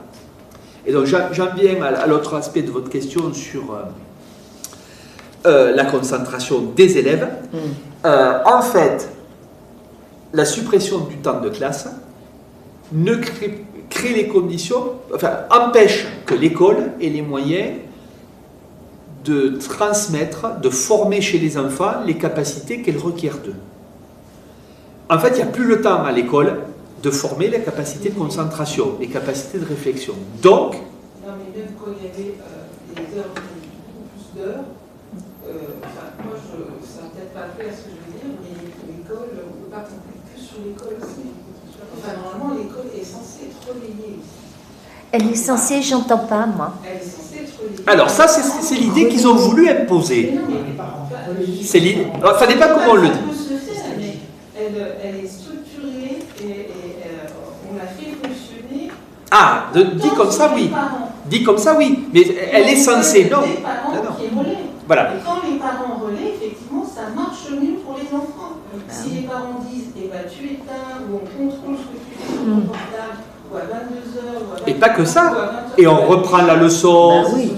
Voilà. Ou à 20h, tu vas te coucher et tu seras plus en forme demain. L'école, elle ne peut pas, dans tous les foyers, il y a quand même un vrai problème à ce niveau-là. Il y a deux ordres de choses différents. Très très tard, ils ont de moins en moins de temps de s'occuper de leurs enfants. Donc si vous voulez, il n'y a pas de... ça ne peut pas se... C'est pas cohérent, il n'y a pas de... le relais ne peut se faire se fait de moins en moins facilement entre les enfants et les parents, parce que souvent, en plus, les enfants rentrent, il n'y a personne, jusqu'à plus d'heures. Et ça, bon, il y a d'autres raisons, si vous voulez. Mais, et quelles que soient les classes sociales. Alors, là, c'est pas qu'une raison, c'est pas que pour les... Ben oui, parce que les cadres, ils rentrent tard. Les cadres, ils rentrent tard, bien sûr. Oui, mais il y a beaucoup de... les familles monoparentales, les familles d'ouvriers qui peuvent rentrer tard, qui ont 2 heures de transport. Voilà, donc il y a plein de raisons qui font que l'école est censée s'appuyer sur des personnes, des adultes en tout cas, à la maison, à l'extérieur, et c'est de plus en plus rare aussi. Alors là, c'est un vrai problème. Et donc, si vous voulez, vous avez plein de gamins, les parents sont super crevés, ils prennent leur portable, ils vont se coucher, et puis voilà. Ils pianotent sur leur portable jusqu'à des 1h et 2h du matin, et les parents, ils ont besoin de dormir parce qu'ils doivent se lever pour aller au taf le lendemain. Je pense que c'est quand même... c'est pas si simple à mon avis. Alors, oui, mais si vous permettez, là-dessus, il y a des ordres de choses différentes. C'est qu'effectivement, il y a toutes ces là, je vous parle très concrètement, de choses concrètes, mais... Oui, tout à fait. C'est... Non, mais j'y viens. Il y a plusieurs ordres de choses. Ces réalités de la vie familiale, on ne peut que les partager. Sur à quelle heure les parents rentrent, partent, etc. Les mamans qui font les ménages à l'université, là où je travaille, et qui partent à 4h du matin de chez elles, etc. Voilà. Et avant même la suppression des heures de classe, l'école avait déjà le défaut de s'appuyer sur les familles, pas seulement pour les règles de vie, comme vous les énoncez, mais aussi pour les apprentissages. Il y a les deux qui se cumulent, et c'est deux ordres de choses. Donc, l'école, elle a... Oui, c'est pour ça que je vais essayer d'expliquer. Que l'école ait du mal à être, et on ne va pas lui reprocher, à être là pour que les enfants se couchent à une heure raisonnable, ok. Mais en fait, quand on supprime du temps de classe, ce qui se passe, c'est qu'il y a des contenus qui sont externalisés. Et ça s'est dégradé. Non, mais je suis d'accord, mais ce que j'essaie de dire, c'est qu'il y a d'autres facteurs qui font que même si, par exemple, on augmentait demain le nombre d'heures, on rajouterait, on diminuerait pas. C'est quoi externaliser? Oui, mais les enfants, ils ne seraient pas devant la télé. Ils ne seraient pas devant la télé. Privé. Déjà. En fait, le gamin est dérangé. Oui, d'accord. C'est ça, externaliser, ok. Quand il rentre chez lui, logiquement, il s'attend petits à avoir cours. de toute façon un Les relais. petits cours. Mais je ne sais pas ce que veut dire il s'attend. En fait, moi, ce qui me gêne dans votre formulation, c'est pour ça que je voudrais l'expliquer, c'est que il me semble que l'école pourrait être pensée pour que l'école se fasse à l'école. Oui, Et que le reste... que ce soit suffisant. Et que ce soit suffisant. Aujourd'hui, Voilà. moi, j'ai une petite expérience et l'école, elle n'est pas suffisante pour l'égalité. Ah, bien sûr qu'elle n'est pas suffisante. Elle va sortir du bas ceux qui pourront jamais apprendre à lire, etc. On a toujours des exceptions de ceux qui, pour le coup, parfois dans des foyers qui savent ni lire ni écrire, etc., mais dont la place des devoirs de l'école, de éteins ça, mais toi, tu as des devoirs à faire, tu les fais. Je ne sais pas ce que tu as à faire, mais je sais que tu as des devoirs à faire. Donc là, c'est les devoirs. Ça, et on a des enfants qui sortent et qui arrivent, etc. Mais aujourd'hui, il y a des parents qui déjà ne font plus ça. Tiens, je reviens sur ce que vous dites, où effectivement, le temps d'organisation, d'aller se coucher, de manger à telle heure, de faire ses devoirs, de prendre sa douche, d'éteindre, hop, on dort, très bien. Ça, il y a déjà des parents qui ne le font plus. Mais il y a de tout temps, l'école devait, elle ne va jamais compenser ça, mais l'école doit pas compenser, mais son rôle, c'est de faire en sorte que, à la maison, on n'ait pas à reprendre ce qui n'a pas pu être fait, ce qui n'a pas été compris. Ils ont mis 5 minutes à rentrer en classe, ils ont mis 10 minutes à faire le silence, ils ont mis 10 minutes à sortir leur cahier du jour, la maîtresse elle a perdu 20 minutes dans une séance de 45 minutes pour apprendre les pronoms personnels, et ceux-là ils n'ont rien compris. Et en 3 séances, ils n'ont toujours rien compris. Et à la maison, vous donnez des devoirs, et il n'y a personne qui fait les devoirs. Mais parce qu'en fait, il y a un temps qu'il faut faire ce début de grammaire, le début de géométrie, le début de ça, le début de ça, le début de ça. À quel moment on fait des sciences? Jamais. À quel moment on lit des mots romans et on fait des suivis, des questionnaires sur des petits livres? On ne fait pas, parce qu'il faut apprendre à écrire. Et comme vous l'avez dit, sans faute d'orthographe, le mieux possible pour pouvoir rédiger des feuilles d'impôt et ceci, et une lettre à une administration, ce qu'on va voir a besoin dans la vraie vie. Mais tout le système de mettre en place un esprit critique auprès de l'enfant, l'enseignant, il n'a même pas le temps de parler à ses élèves. On applique des consignes. On n'a pas le temps d'échanger, on n'a pas le temps de débattre.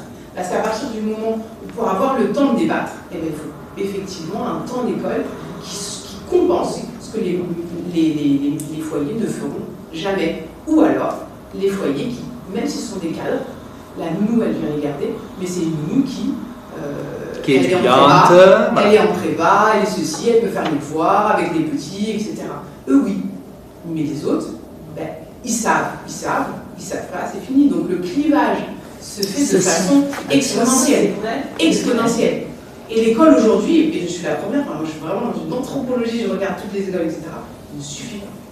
Vous laissez vos enfants à l'école, vous attendez qu'ils y arrivent, ils n'y arriveront jamais.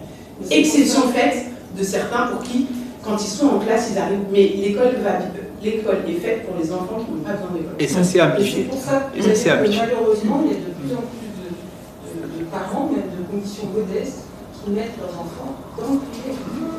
Et qui se leurrent après. Et qui se leurrent. Parce que parfois, dans les enseignements privés, c'est pas mieux qu'à l'école publique. Voilà. Hormis, on est dans des arrondissements où on a des écoles d'élite. Donc effectivement, si on arrive à rentrer dans un certain type d'école, oui, mais il y a des écoles privées. Il y a tellement maintenant de personnes, de parents qui mettent leurs enfants dans le privé, qu'il va y avoir privé et privé. C'est peut-être pour ça qu'à un moment, Attal disait qu'il faudrait peut-être mettre en place des labels de qualité dans les écoles privées. Parce que, voilà, tout le monde met ses enfants. Il y a beaucoup de familles maintenant qui mettent leurs enfants de conditions modestes, et aussi, pour essayer effectivement d'avoir plus de services, plus de qualité, et c'est pas forcément. Vas-y, j'aime bien. Oui. Vas-y. Oui. Parce que moi, ce qui m'avait quand même beaucoup étonnée, puisque je suis aussi une ancienne enseignante, c'était le nombre d'heures supplémentaires que les élèves avaient en plus des cours. Et donc, il m'est arrivé d'avoir des élèves qui, de toute façon, n'écoutaient pas mon cours parce que, de toute façon, ils allaient reprendre à la maison ce qu'ils faisaient en classe. Donc, mais concrètement, je comprends qu'ils soient fatigués Parce que s'ils sont en classe et qu'ils veulent un minimum travailler, et en plus ils recommencent à faire la même chose ou à autre chose à la maison, ils sont soutenus de tous les côtés. Et ce n'est pas typiquement français, puisque, je ne sais pas, je discutais avec une dame coréenne qui me disait qu'en Corée c'était pareil, quand les élèves sortaient de l'école, ils allaient après dans des cours privés et qu'ils ne s'en sortaient pas seulement, et au Japon je crois que c'est pareil aussi. C'est pas forcément très bonne qualité. Ça veut dire qu'il y a un marché avec là aussi une gradation, pareil. Oui, mais donc c'est normal que les parents sont inquiets, mais les réponses là aussi sont peut-être pas bonnes, comme vous dites, parce qu'au lieu au contraire de développer puis d'avoir un enseignement en classe et de lui faire confiance, Oui. Ils préfèrent aller chercher ailleurs. Les élèves, du moment que c'est payant, c'est sûrement meilleur. Et C'est donc, sûr. Enfin, c'est sûr. Quand je me suis inscrite, il y avait une question qui était importante pour moi et que j'aimerais vous poser, c'est, on parle du temps de l'enfant. Alors, je voulais un rapport, et je ne sais pas si la question est pertinente là, entre le rythme de l'enfant, et je parle du rythme biologique de l'enfant, physiologique, biologique, des besoins naturels de l'enfant, et le temps, allez, disons dans ce cas-là, le temps d'instruction. Voilà. Et est-ce que c'est... Enfin, voilà, moi c'est, pour être d'un côté professionnel et un côté maman aussi, la question que je me pose c'est parfois, est-ce qu'il n'a pas compris? Il faut que je continue à faire les devoirs, ou alors il faut que j'arrête, Ouais. il faut qu'il se repose, est-ce que c'est plus pertinent qu'il aille dormir parce qu'il est fatigué, ou que je revise la dictée de demain parce que sinon il va avoir des fautes? Et en fait, le temps physiologique, vraiment c'est les besoins physiologiques de l'enfant, sont-ils est-ce que les... Comment poser la question? Vous m'avez compris ce que Oui. je pense. Est-ce que ça match? Ou est-ce que vraiment on est aux antipodes de la physiologie de l'être humain?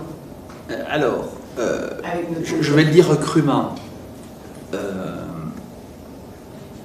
Les enfants, ils n'ont pas de rythme biologique différent.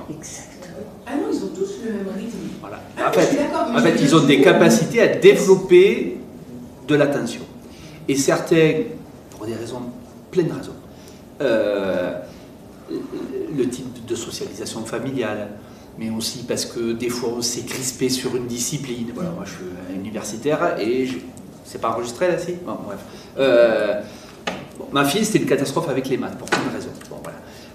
Et donc, de suite, elle fatiguait beaucoup plus en maths. Mais c'était pas biologique. C'était parce que on commençait à parler de maths.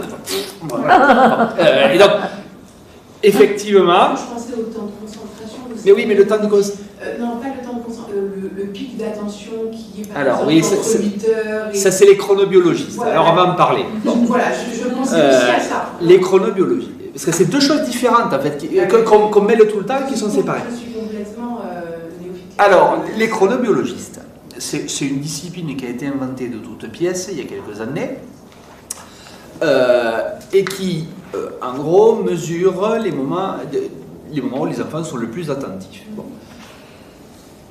Il s'est fait quelques travaux qui sont sérieux, mais en fait, si je le dis crûment, parmi les choses qu'il montre, c'est que après le repas du midi, c'est pas là où on est le plus attentif. Bon, j'ai essayé de le dire de façon pas trop méchante, mais bon, on pouvait s'en douter, quoi. Bon, voilà. Et c'est vrai chez les adultes. Sauf que chez les adultes, ben moi quand je suis au boulot, je me secoue un peu, quoi. Voilà. Mais parce qu'on Un café. mais aussi parce qu'on a appris à se bousculer. Et que si on n'apprend pas à se bousculer un peu, ben on ne saura jamais le faire.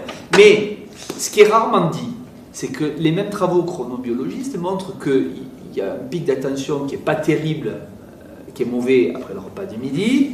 Je crois qu'il remonte un peu, qu'il rebaisse et qu'il remonte vers 18h. On fait quoi? On fait revenir les élèves à l'école à 18h? Ça ne marche pas socialement. Parce qu'en fait, il y a des temps sociaux aussi. Et donc, nous ne sommes pas que des corps. Henri Vallon disait que l'être individuel, c'est de l'emmaillage, du mélange, de l'articulation entre du biologique et du social. Et donc, le social, c'est quoi? On parlait des ados le matin. Ben, c'est que quand on doit se lever, on se lève, et puis après, on prend la cadence. Mais sauf que si jamais Si jamais on dit, ben, ils ont du mal à se lever, donc ils ne se lèvent pas, jamais ils apprendront à se lever tôt. Et en fait, plus on va retarder l'heure possible d'arriver à l'école, ben, pourquoi ils se coucheraient plus tôt alors? Voilà. Ben, en fait, on n'en finit jamais, quoi. Donc, en fait, c'est démagogique. Donc, par contre, il y a des questions que moi je ne nommerai pas en termes de rythme, mais qui sont des questions concrètes. Effectivement, après une journée d'école, les devoirs, ben, les gamins, il peut arriver qu'ils aient un gros coup de mou, quoi. Ben oui. Voilà. Et donc, attends, quand le devoir est pour le lendemain, on n'a pas trop le choix, je suis désolé. Bon, par contre, De toute façon, c'est la politique, hein, ça doit être fait. voilà. Mais en même temps, on peut planifier sur plusieurs jours, parfois. Si les enseignants ont programmé, tatati, tatata. Au demeurant, après, la fatigue, elle est d'autant plus importante que l'adulte, il n'a pas le temps, il est énervé, et donc c'est aussi une dynamique. Mais c'est pour ça que si on réaugmentait le temps de présence à l'école, la question des devoirs, elle pourrait être réenvisagée autrement, réinternalisée. J'aime à rappeler quelque chose que peu de gens savent, dont ils se souviennent. Mais il se trouve que j'ai eu un papa qui était répétiteur en lycée agricole. Alors je vais expliquer ce que c'est. Avant que tout le monde accède au collège, il y avait une fonction intermédiaire entre la surveillance et l'enseignement. Oui. Ça avait des noms différents dans l'enseignement, dans l'ancien lycée, dans le lycée agricole, etc. Mais en fait, c'était des sortes de surveillants, mais qui étaient des surveillants plus, et qui faisaient les études, et qui dirigeaient. En fait, ça s'appelait répétiteur. En fait, c'était comme. Études dirigées au lieu d'études sur. Oui, mais du coup, c'était des gens formés. Voilà. Et donc, qui étaient là pour encadrer les devoirs et les études, et du coup, qui faisait ce que j'appelle la couture, parce que c'est toujours ce moment-là qui est compliqué. Il y a eu un cours, il s'est dit des choses, je les ai notées. Et puis, on a fait un ou deux exercices, mais on a des exercices sur une situation qui n'est pas exactement la même. Et donc, il faut coudre le cas particulier à la notion générale. Et ça, c'est le moment le plus difficile. Or, c'est le moment qu'on externalise, ce qui est profondément injuste quand même. Ce travail-là, ben, si on avait plus de temps, un des défis, ce serait de le réinternaliser et que ça ne se règle pas à la maison avec des parents qui ont des capacités différentes, du temps différent, parce qu'on rentre au temps, ou même des connaissances différentes. Et encore aujourd'hui, si vous laissez votre enfant à l'étude, on vous rappelle bien que c'est une étude surveillée et que ce n'est pas une étude. Bien sûr. Bon, déjà que ça, encore faut-il qu'ils sachent parler français à nos enfants, parce que ça serait pas un langage beaucoup trop, on va dire, fleuri. Mais là, en fait, même si aujourd'hui, parce que je n'ai pas de votre papa, mais quand j'étais à l'école, les études, c'était l'étude, on faisait les devoirs. Ouais. Et les parents nous laissaient à l'étude parce qu'ils savaient qu'eux, ils ne pouvaient pas faire les devoirs à la maison ou ils rentrent tard, etc. Donc on faisait l'étude, mais là, aujourd'hui, ce temps, il existe, mais cette offre, elle n'existe pas. Mais juste pour le petit détour historique, c'est quand même très intéressant. C'était pas des surveillants qui faisaient l'étude. Oui. C'était un corps professionnel dédié dont c'était le métier. D'accord. Et ce corps professionnel, on l'a supprimé quand? Quand? Eh bien, on l'a supprimé quand les enfants de milieux populaires ont pu accéder en masse au collège. En fait, il n'y a personne qui a décidé on va supprimer ce corps professionnel pour mettre les enfants en difficulté. Oui. Ça ne s'est pas passé comme ça. C'est qu'il fallait recruter vite, en masse, et pas trop cher. Et donc, il fallait recruter des profs. Et donc, ce qui a été fait, c'est que ces corps intermédiaires, on les a promus profs. Plutôt que de recruter des profs et de garder des corps intermédiaires qui fassent ce boulot-là. Donc, le temps de... Répétiteurs, c'est ça? Ouais, tous ces... Répétiteurs. Et donc, ça a été supprimé. Ce qui veut dire que, alors même qu'on accueillait des enfants de milieu populaire qui, à la maison, n'étaient pas éduqués comme à l'école, et qui avait un écart culturel plus grand à combler, on a supprimé les outils. Enfin, c'est quand même intéressant. L'égalité. C'est-à-dire que d'un côté, on promouvait l'égalité d'accès, mais on supprimait les moyens de la réaliser en pratique. Et avant, les répétiteurs, ils étaient formés comme répétiteurs. Mais alors, ils étaient formés dans toutes les disciplines. Alors ça, je me rappelle, il faudrait que... là, j'ai peur de dire des bêtises, mais je ne sais rien. Je ne sais pas, ou s'ils avaient des spécialités. Ça, je ne veux pas m'aventurer. Alors, j'ai lu avec attention les conclusions ou les préconisations, je ne sais pas, les conclusions de cette convention qui s'appelle... Alors, et puis j'ai lu au moins la moitié, en détail, la moitié du rapport.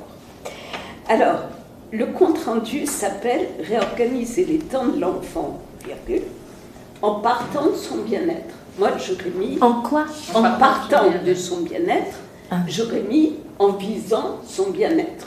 Mais eux, ils en sont partis pour aller où? On ne sait pas. Au mal-être. Alors, au mal-être. Alors, j'ai trouvé que c'était magnifique. C'est un document démagogique absolument magnifique. Il y a alors, il y a les enfants qui sont là, les parents qui sont là. C'est quand même extraordinaire parce que on ne voit pas les enseignants. Eux, ils sont absents, sauf un petit moment dans le texte long, on se mêle de dire il faut peut-être revaloriser les carrières des enseignants et leur salaire. Je me suis demandé ce que ça venait là dans le bien-être et les temps de l'enfant. Par contre, il y a des choses qui attirent l'attention.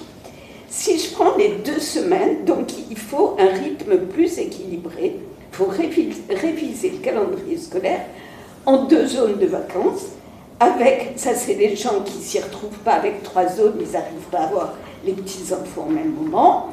Bon, avec un rythme plus équilibré de 7 semaines de cours pour 2 semaines de repos. C'est s'essouffler. Ils se reposent où, les pauvres gamins? Ils se reposent où? Ils font quoi? Le repos, c'est quoi quand il y a les parents qui continuent à travailler, etc. Ils se reposent. Au lieu de 6 semaines, c'est 7, c'est ça? C'est 7, c'est entre 6 Au lieu et de 6.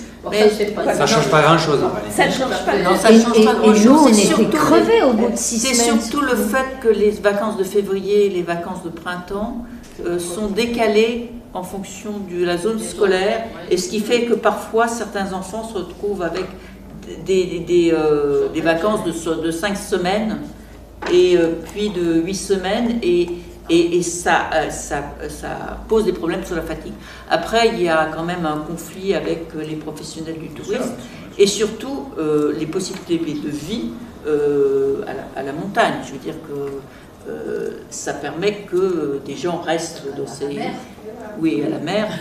La mer aussi, mais là où c'est le problème, c'est vraiment les professionnels de la montagne, et c'est ça qui permet de gagner leur vie dans des villes qui n'existeraient plus s'il n'y avait pas ça. Qui ont des enfants dans des académies différentes. Oui, tout à fait. Mais alors, bon, encore c'est la démagogie, et puis c'est aussi, finalement, beaucoup d'acteurs sont visés. Par exemple, il faut réduire les temps de transport. Alors quand même, ils arrivent à la conclusion qu'il faut, que personne d'autre n'aurait trouvé, mettre en place un plan de mobilité jeune qui garantisse partout sur les territoires que les temps de trajet entre domicile et établissement scolaire n'excèdent jamais 45 minutes. Bon, je crois que c'est déjà fait, quand même. Ça dépend. En zone rurale, non. Mais non, parce que ça dépend combien de communes ça ramasse, en fait, ça collecte d'enfants. Et surtout quand on ferme des établissements pour les regrouper. Mais bien sûr. Et il y a des enfants qui ont plus de 45 minutes. Et parfois, pour faire des économies, les lycéens prennent 2 bus. Et ils attendent 20 minutes entre les 2 bus. Non, mais c'est des cars, c'est des cars scolaires. C'est des choses qui impactent, c'est qui va pourvoir, mettre le nombre de buts. Alors, je passe sur le fait que pour coordonner les acteurs, les enseignants, je ne sais pas où s'ils sont acteurs, il faut créer un ministère de l'enfance. Alors là, c'est bien qu'on n'en parle qu'après 2027, parce que justement, on ne va pas fermer le ministère de l'Éducation nationale, mais on créera peut-être le ministère de l'enfance, qui garantit une coordination nationale cohérente entre école périscolaire, éducation populaire, santé, culture, famille. Le pauvre ministre, Bon il a de courage. quoi s'occuper. Il n'y en a plus d'éducation populaire. Alors. Eh bien, là, il y en a, ils en remettent une Ils dose. en mettent une dose, d'accord. Mais Et dans- enfin, il y a un texte sur la parentalité, et après, je ferai juste un constat sur les enseignants. Créer un véritable droit de la parentalité qui reconnaisse et protège le rôle des parents tout au long du parcours de la vie de l'enfant. On va les financer, les parents. On va leur permettre d'avoir des répétiteurs, on va leur permettre de les inscrire au conservatoire, les envoyer en vacances. C'est formidable, tout y est là. On va leur apprendre. Les enfants sont ainsi moins affectés par les conditions de vie, c'est génial, contraintes et difficultés de leurs parents, car ces derniers sont soutenus pour subvenir à tous les âges aux besoins fondamentaux des enfants. C'est génial. Voilà. Là, je peux dire, Ils sont soutenus. je participe aux parents d'élèves et là, je suis dans une opération dans un quartier en politique de la ville de réussite éducative. C'est les deux sujets sur lesquels on est, hein, la coordination d'ensemble des acteurs et de mieux impliquer les parents. Et c'est quelque chose qui revient depuis 30 ans. Depuis qu'on veut diminuer les crédits scolaires, il faut que les autres le fassent. Point. Voilà. Non, cette évacuation du caractère Et du fait le yaka ne marche que pas. les Hors-sol. enfants vivent dans une société et que la société, ça me fait rappeler, ça me fait penser à ce livre de, je sais pas quoi, sur les travaux de Dehaene. Tu avais interviewé. Est-ce le cerveau qui pense? Non. Je ne sais plus, enfin, c'est les deux sociologues très connus dont a été adhérent qui se sont élevés contre... Michel Blais. Voilà, Michel Blais et puis l'autre... Est-ce le cerveau qui pense, je crois? je crois que c'était- C'est pas celui-là. C'est pas celui-là. Voilà. Et donc, en fait, on regarde un cerveau en neurobiologiste avec du rouge, du vert, du jaune qui s'allume sur son écran et on ne se demande pas s'il n'y a pas à insérer l'enfant dans un, je sais pas, une affaire sociale, quoi, enfin un truc, si la société veut pas quelque chose. Ça, c'est sur ce qui est écrit. Alors, ce qui n'est pas écrit, Stéphane en a parlé tout à l'heure, de ces enseignants qui devaient apprendre à raccourcir, apprendre, etc. Et puis apprendre des nouvelles choses, apprendre ce que c'est que l'IA, voilà. Et quand même, une carrière de professeur des écoles, ça peut être 40 ans, d'accord? Et là, ce qui n'est pas dit, c'est qu'il faut dégager du temps pour, en pensant au bien-être de l'enfant, il faut dégager du temps pour la formation continue de ces professeurs des écoles, ces enseignants, etc. Et quand je suis arrivée à l'UR avec, 2015 par là, avec Hélène Langevin, on s'est penché sur le problème de la formation initiale et de la formation continue des enseignants.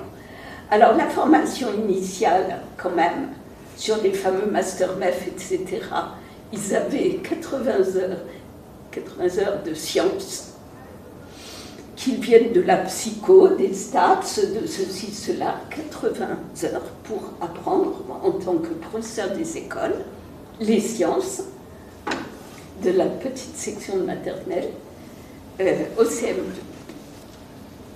Soit.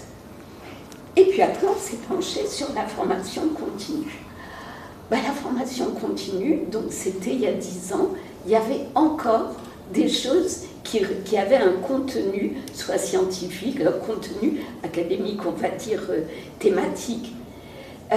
Mais sinon, la caporalisation, alors là, il y avait de la formation continue sur apprendre à respecter les règles émanant de Jean-Michel Bloch. Là, ça s'est vraiment transformé. Ils ont mis en place ce qu'ils appellent des études de leçons inspirées du Japon, Oui. où les maîtres sont filmés pour vérifier l'application des protocoles. Et au Japon, c'est quelque chose qui a été systématisé après la Seconde Guerre mondiale parce que les enseignants étaient très à gauche et il fallait les remettre dans le droit chemin. Voilà. C'est vrai en Chine aussi. Alors En Chine, il y a des caméras, dans tous les cours sont filmés, Alors, les élèves peuvent regarder le cours. Mais c'est pas aussi vieux. Oui, non, mais c'est très récent. Alors oui. C'est valable en Corée du Sud aussi. C'est valable. Regarde comment les profs enseignent. Oui, mais je suis d'accord. Mon cheminement, c'était que le dispositif que Blanquer veut appliquer en France, c'est celui qui est né au Japon. Voilà. Est-ce qu'on va avoir... Oui, juste la question de la Chine est intéressante quand même, parce moi, ça fait très longtemps que j'ai pas été en Chine, et le Parti communiste chinois communique beaucoup sur ces questions-là, en expliquant qu'ils ont fait beaucoup de progrès depuis le Covid, en remettant les enfants dehors, en diminuant les temps d'écran, en les contrôlant de manière... D'après eux, c'est des grands succès. Mais qu'en est-il vraiment? Est-ce qu'on a des informations? Est-ce qu'on peut prendre modèle sur cette... Je ne connais pas du tout ce que vous dites. Ils ont fait quoi? Ils ont interdit les temps d'écran? Qu'est-ce qu'ils ont fait? Surtout, ils ont éloigné les enfants. Enfin, il y a manifestement les deux en même temps. C'est-à-dire qu'on les pousse beaucoup à enseigner avec des outils numériques et en même temps, on préserve des temps importants, carrément en dehors de la classe, qui ont considérablement augmenté depuis le Covid. Et parce qu'ils ont un problème tout simplement d'épidémie de myopie, les enfants restent trop à l'intérieur des salles. Il faut que l'enfant aille dehors aussi pour juste sa vision s'adapte à la lumière naturelle, à la vision lointaine, etc. Donc ils ont bien entendu aussi, en tout cas ils annoncent un contrôle très très précis sur les temps d'écran, les temps de connexion, etc. qui sont contingentés sévèrement. Et puis les contenus aussi ne sont pas du tout les mêmes, même si notre TikTok ici est en chinois, en fait, pas du tout les mêmes contenus là-bas. Alors là, je ne connais pas du tout. Ce que j'en sais, c'est qu'on accueille à l'université des étudiants chinois qui, à une exception près que j'ai connue, sont à la fois très instruits, mais qui peuvent être plus proches d'étudiants qui viennent de pays très marqués par une éducation assez très traditionnelle, parfois des étudiants africains comme ça, où ils sont beaucoup dans apprendre par cœur, répéter, et donc ils ont une extrême difficulté dans les disciplines que moi j'enseigne, parce que s'ils répètent ce que dit le prof, ils ont une mauvaise note. Et donc ils sont très très déstabilisés. Mais peut-être que dans d'autres disciplines où il faut appliquer justement des protocoles, ça fonctionne, j'en sais rien, mais en France, pour faire des études longues, ça n'aide pas. Voilà. Alors après, je ne sais pas si ce qu'ils demandent là-bas dans l'enseignement supérieur, j'en sais rien. Voilà. Je n'aime pas parler de ce que je ne connais pas. Non, c'était ma question, c'est de savoir si on avait une vision véritablement scientifique et sérieuse de ce qui se passe ou pas. Les étudiants chinois qui viennent en France et dans les pays étrangers sont des étudiants sélectionnés pour leur excellente performance. Donc c'est pas des... Et ils ont du mal ici. Ouais, vachement. En lettres et sciences humaines, je précise. Je ne suis pas sûr que ce soit le cas dans d'autres disciplines. Parce moi j'en ai connu en prépa il y a maintenant 40 ans. Et ils n'avaient aucun mal au niveau des matières scientifiques. Voilà, c'est l'hypothèse que je faisais. C'est pour avoir éprouvé de président que le chinois a eu aucun mal, ils sont assimilés avec les... Est-ce que c'est pas lié à la culture? Mais je pense qu'il y a un peu de ça. Je n'ai pas les moyens de le prouver, donc je suis très prudent. Voilà. C'est juste une intuition. Vous n'avez pas beaucoup parlé des écrans? Alors, les écrans. Les écrans, ça faisait partie des questions qui étaient posées dans la Convention citoyenne.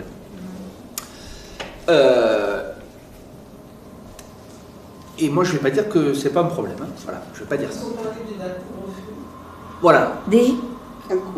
Un couvre-feu, etc. Alors après, qu'on dise maintenant, il faut mettre... faut faire passer les messages sur le fait que ça devient inquiétant et compagnie.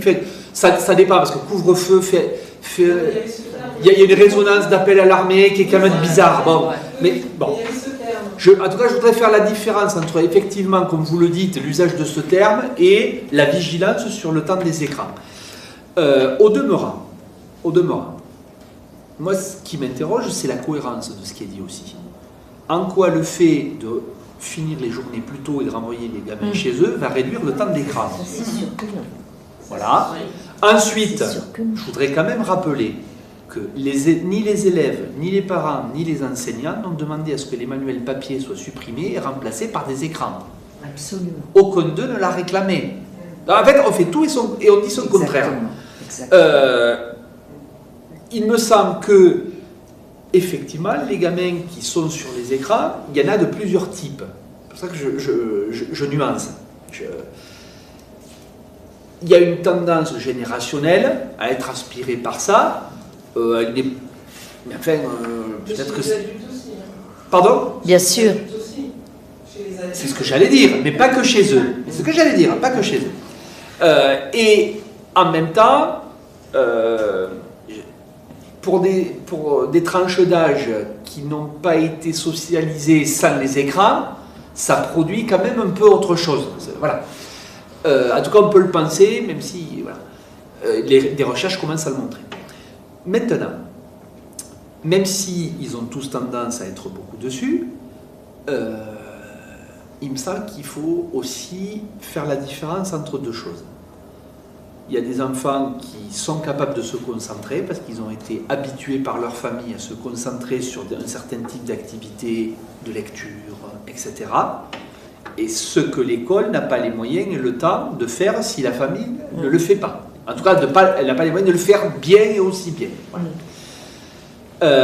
Et que parmi ceux qui se réfugient, j'emploie à dessein le terme, dans les écrans, ben, il y a quand même un effet de surenchère quand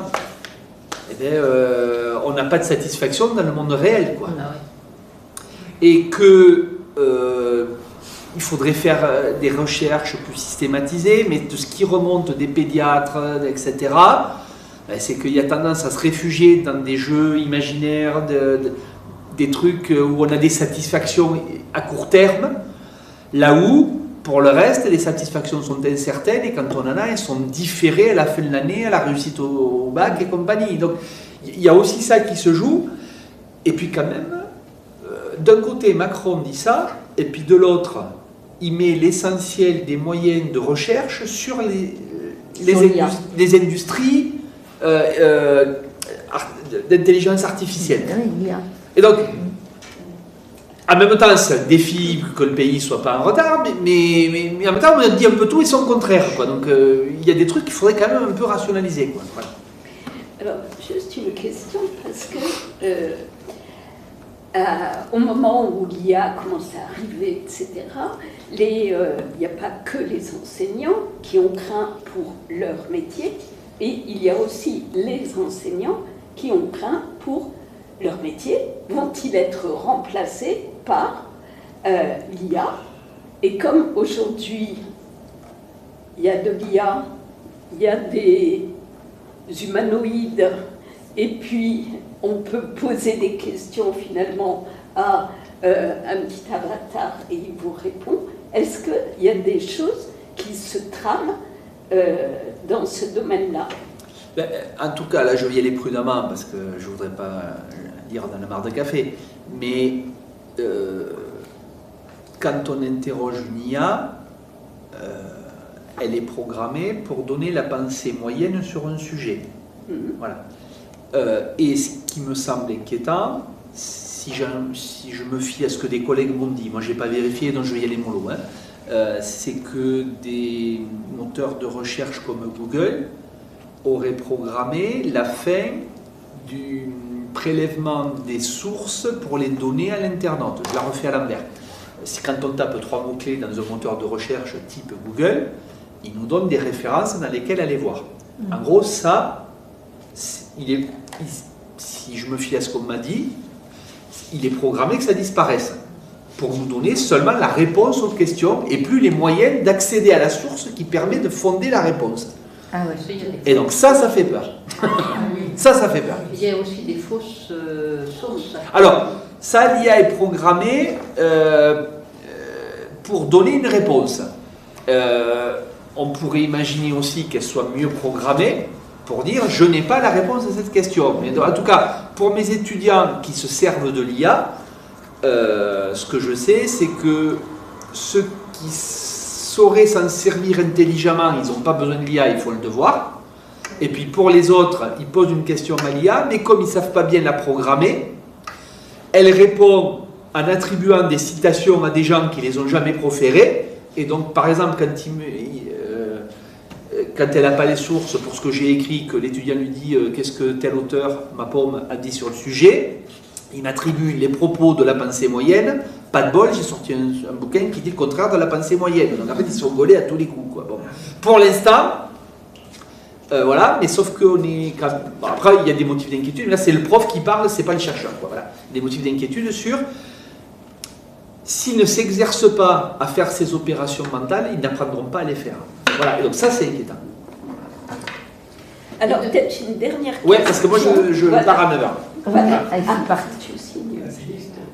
Oui, mais je fais prendre un temps. Oui. Il est moins 5. Hein. Elle est moins 5, En oui. tout cas, justement, les régions veulent supprimer l'argent donné pour les livres scolaires parce que maintenant il y a en ligne un projet de faire un livre numérique. Mais partout, toutes les régions. Ouais. Et donc, Des cartables en ligne et compagnie. Et donc, ça pose des questions logistiques parce qu'un ordinateur, il faut quand même quelqu'un qui l'entretient, qui fait des mises à jour, etc. Et c'est la catastrophe. Enfin, voilà, et un modérateur aussi pour savoir. Alors, ce qu'ils en font, voilà. Il faut des couillonnades avec, mais bon, après tout, on en a fait d'autres. C'est pas ce qui m'inquiète le plus. Voilà. On a regardé des conneries à la télé, il y aura des conneries sur Internet. Bon, voilà. Ah oui, mais là, c'est pour apprendre. Voilà. Sauf que il y a des très belles enquêtes de quelqu'un qui est décédé il n'y a pas longtemps et que j'appréciais beaucoup, qui s'appelait Dominique Pasquier. Je ne sais plus, le titre, ça doit être l'Internet des pauvres ou quelque chose comme ça, et qui a montré que c'est pas parce que les familles utilisent Internet qu'elles en font le même usage. Et en fait, acheter un truc sur le Bon Coin ou faire la liste des courses au supermarché, c'est pas le même usage que chercher des sources, etc. Et donc, il y a l'illusion de croire que parce que les gens ont accès à Internet, ils en font l'usage que les intellos ou que l'école en requiert. Et donc, il y a un truc qui ne va pas. Sur les livres, je voudrais dire qu'il y a un pays, je crois que c'est le Danemark, j'ai lu ça récemment, qui avait totalement abandonné, alors c'est peut-être la Suède, c'est pas grave, il y a un pays qui avaient totalement abandonné les livres papier. Et ils y reviennent. Et ils y reviennent. Je ne sais pas si c'est pas la Lituanie ou un truc comme ça. Ben ça Il me m'étonne semble que pas. c'est le Quelle, Danemark. C'est peut-être quelle là. connerie. Mais bon. Je Et ils y reviennent parce que c'est plus efficace. On n'a pas attendu l'IA pour que les profs cessent essentiellement d'utiliser des livres dans la discipline que Ah je oui, connais. tout Moi, à fait. c'est les mathématiques. Franchement, ces manuels scolaires, ils sont complètement sous-utilisés. Et ça, c'est pas lié vraiment au numérique, c'est lié justement peut-être à des questions de gestion du temps, gestion de la capacité à écrire, etc. Enfin, moi, c'est ce que j'ai constaté quand je faisais des visites de classe. C'est depuis l'arrivée des photocopies. Voilà, c'est ça, l'arrivée de classe. Ouais. C'est vraiment l'usage massif de photocopies. Ouais. C'est le truc à trous. C'est... Pour éviter qu'ils écrivent et qu'on aille plus vite. Exactement. Et le manuel, Bien sûr. vraiment, ils sont très très sous-utilisés de ce que j'ai constaté ici dans l'académie de Paris. Mais il y a déjà, avec les gens qui ont pris ces décisions, ne se sont pas posé des questions hyper importantes. Parce que quand on fait les devoirs et que l'on a le manuel, le cahier ou le cahier dans lequel on écrit et la fiche photocopiée, on peut les poser de façon juxtaposée, avoir un regard synoptique. Je vous assure qu'avec un écran, c'est pas pareil. Il faut lever la tête et rebaisser la tête pour écrire. En fait, ces questions-là, elles ne se les sont pas posées. À l'écran, c'est compliqué d'avoir deux feuilles à côté. Il faut l'une chasse l'autre. Un clic chasse la page d'avant. Ces gens-là ne se sont pas posés ces questions-là. Donc, moi, je pense que ça serait bien qu'on ait le temps d'éduquer les élèves à l'utilisation des outils ordinateurs. Mais du coup, il faut le faire, parce qu'en fait, présupposer que cet usage va de soi, en fait, c'est rajouter des difficultés aux difficultés, quoi. Merci. Merci, Merci à vous.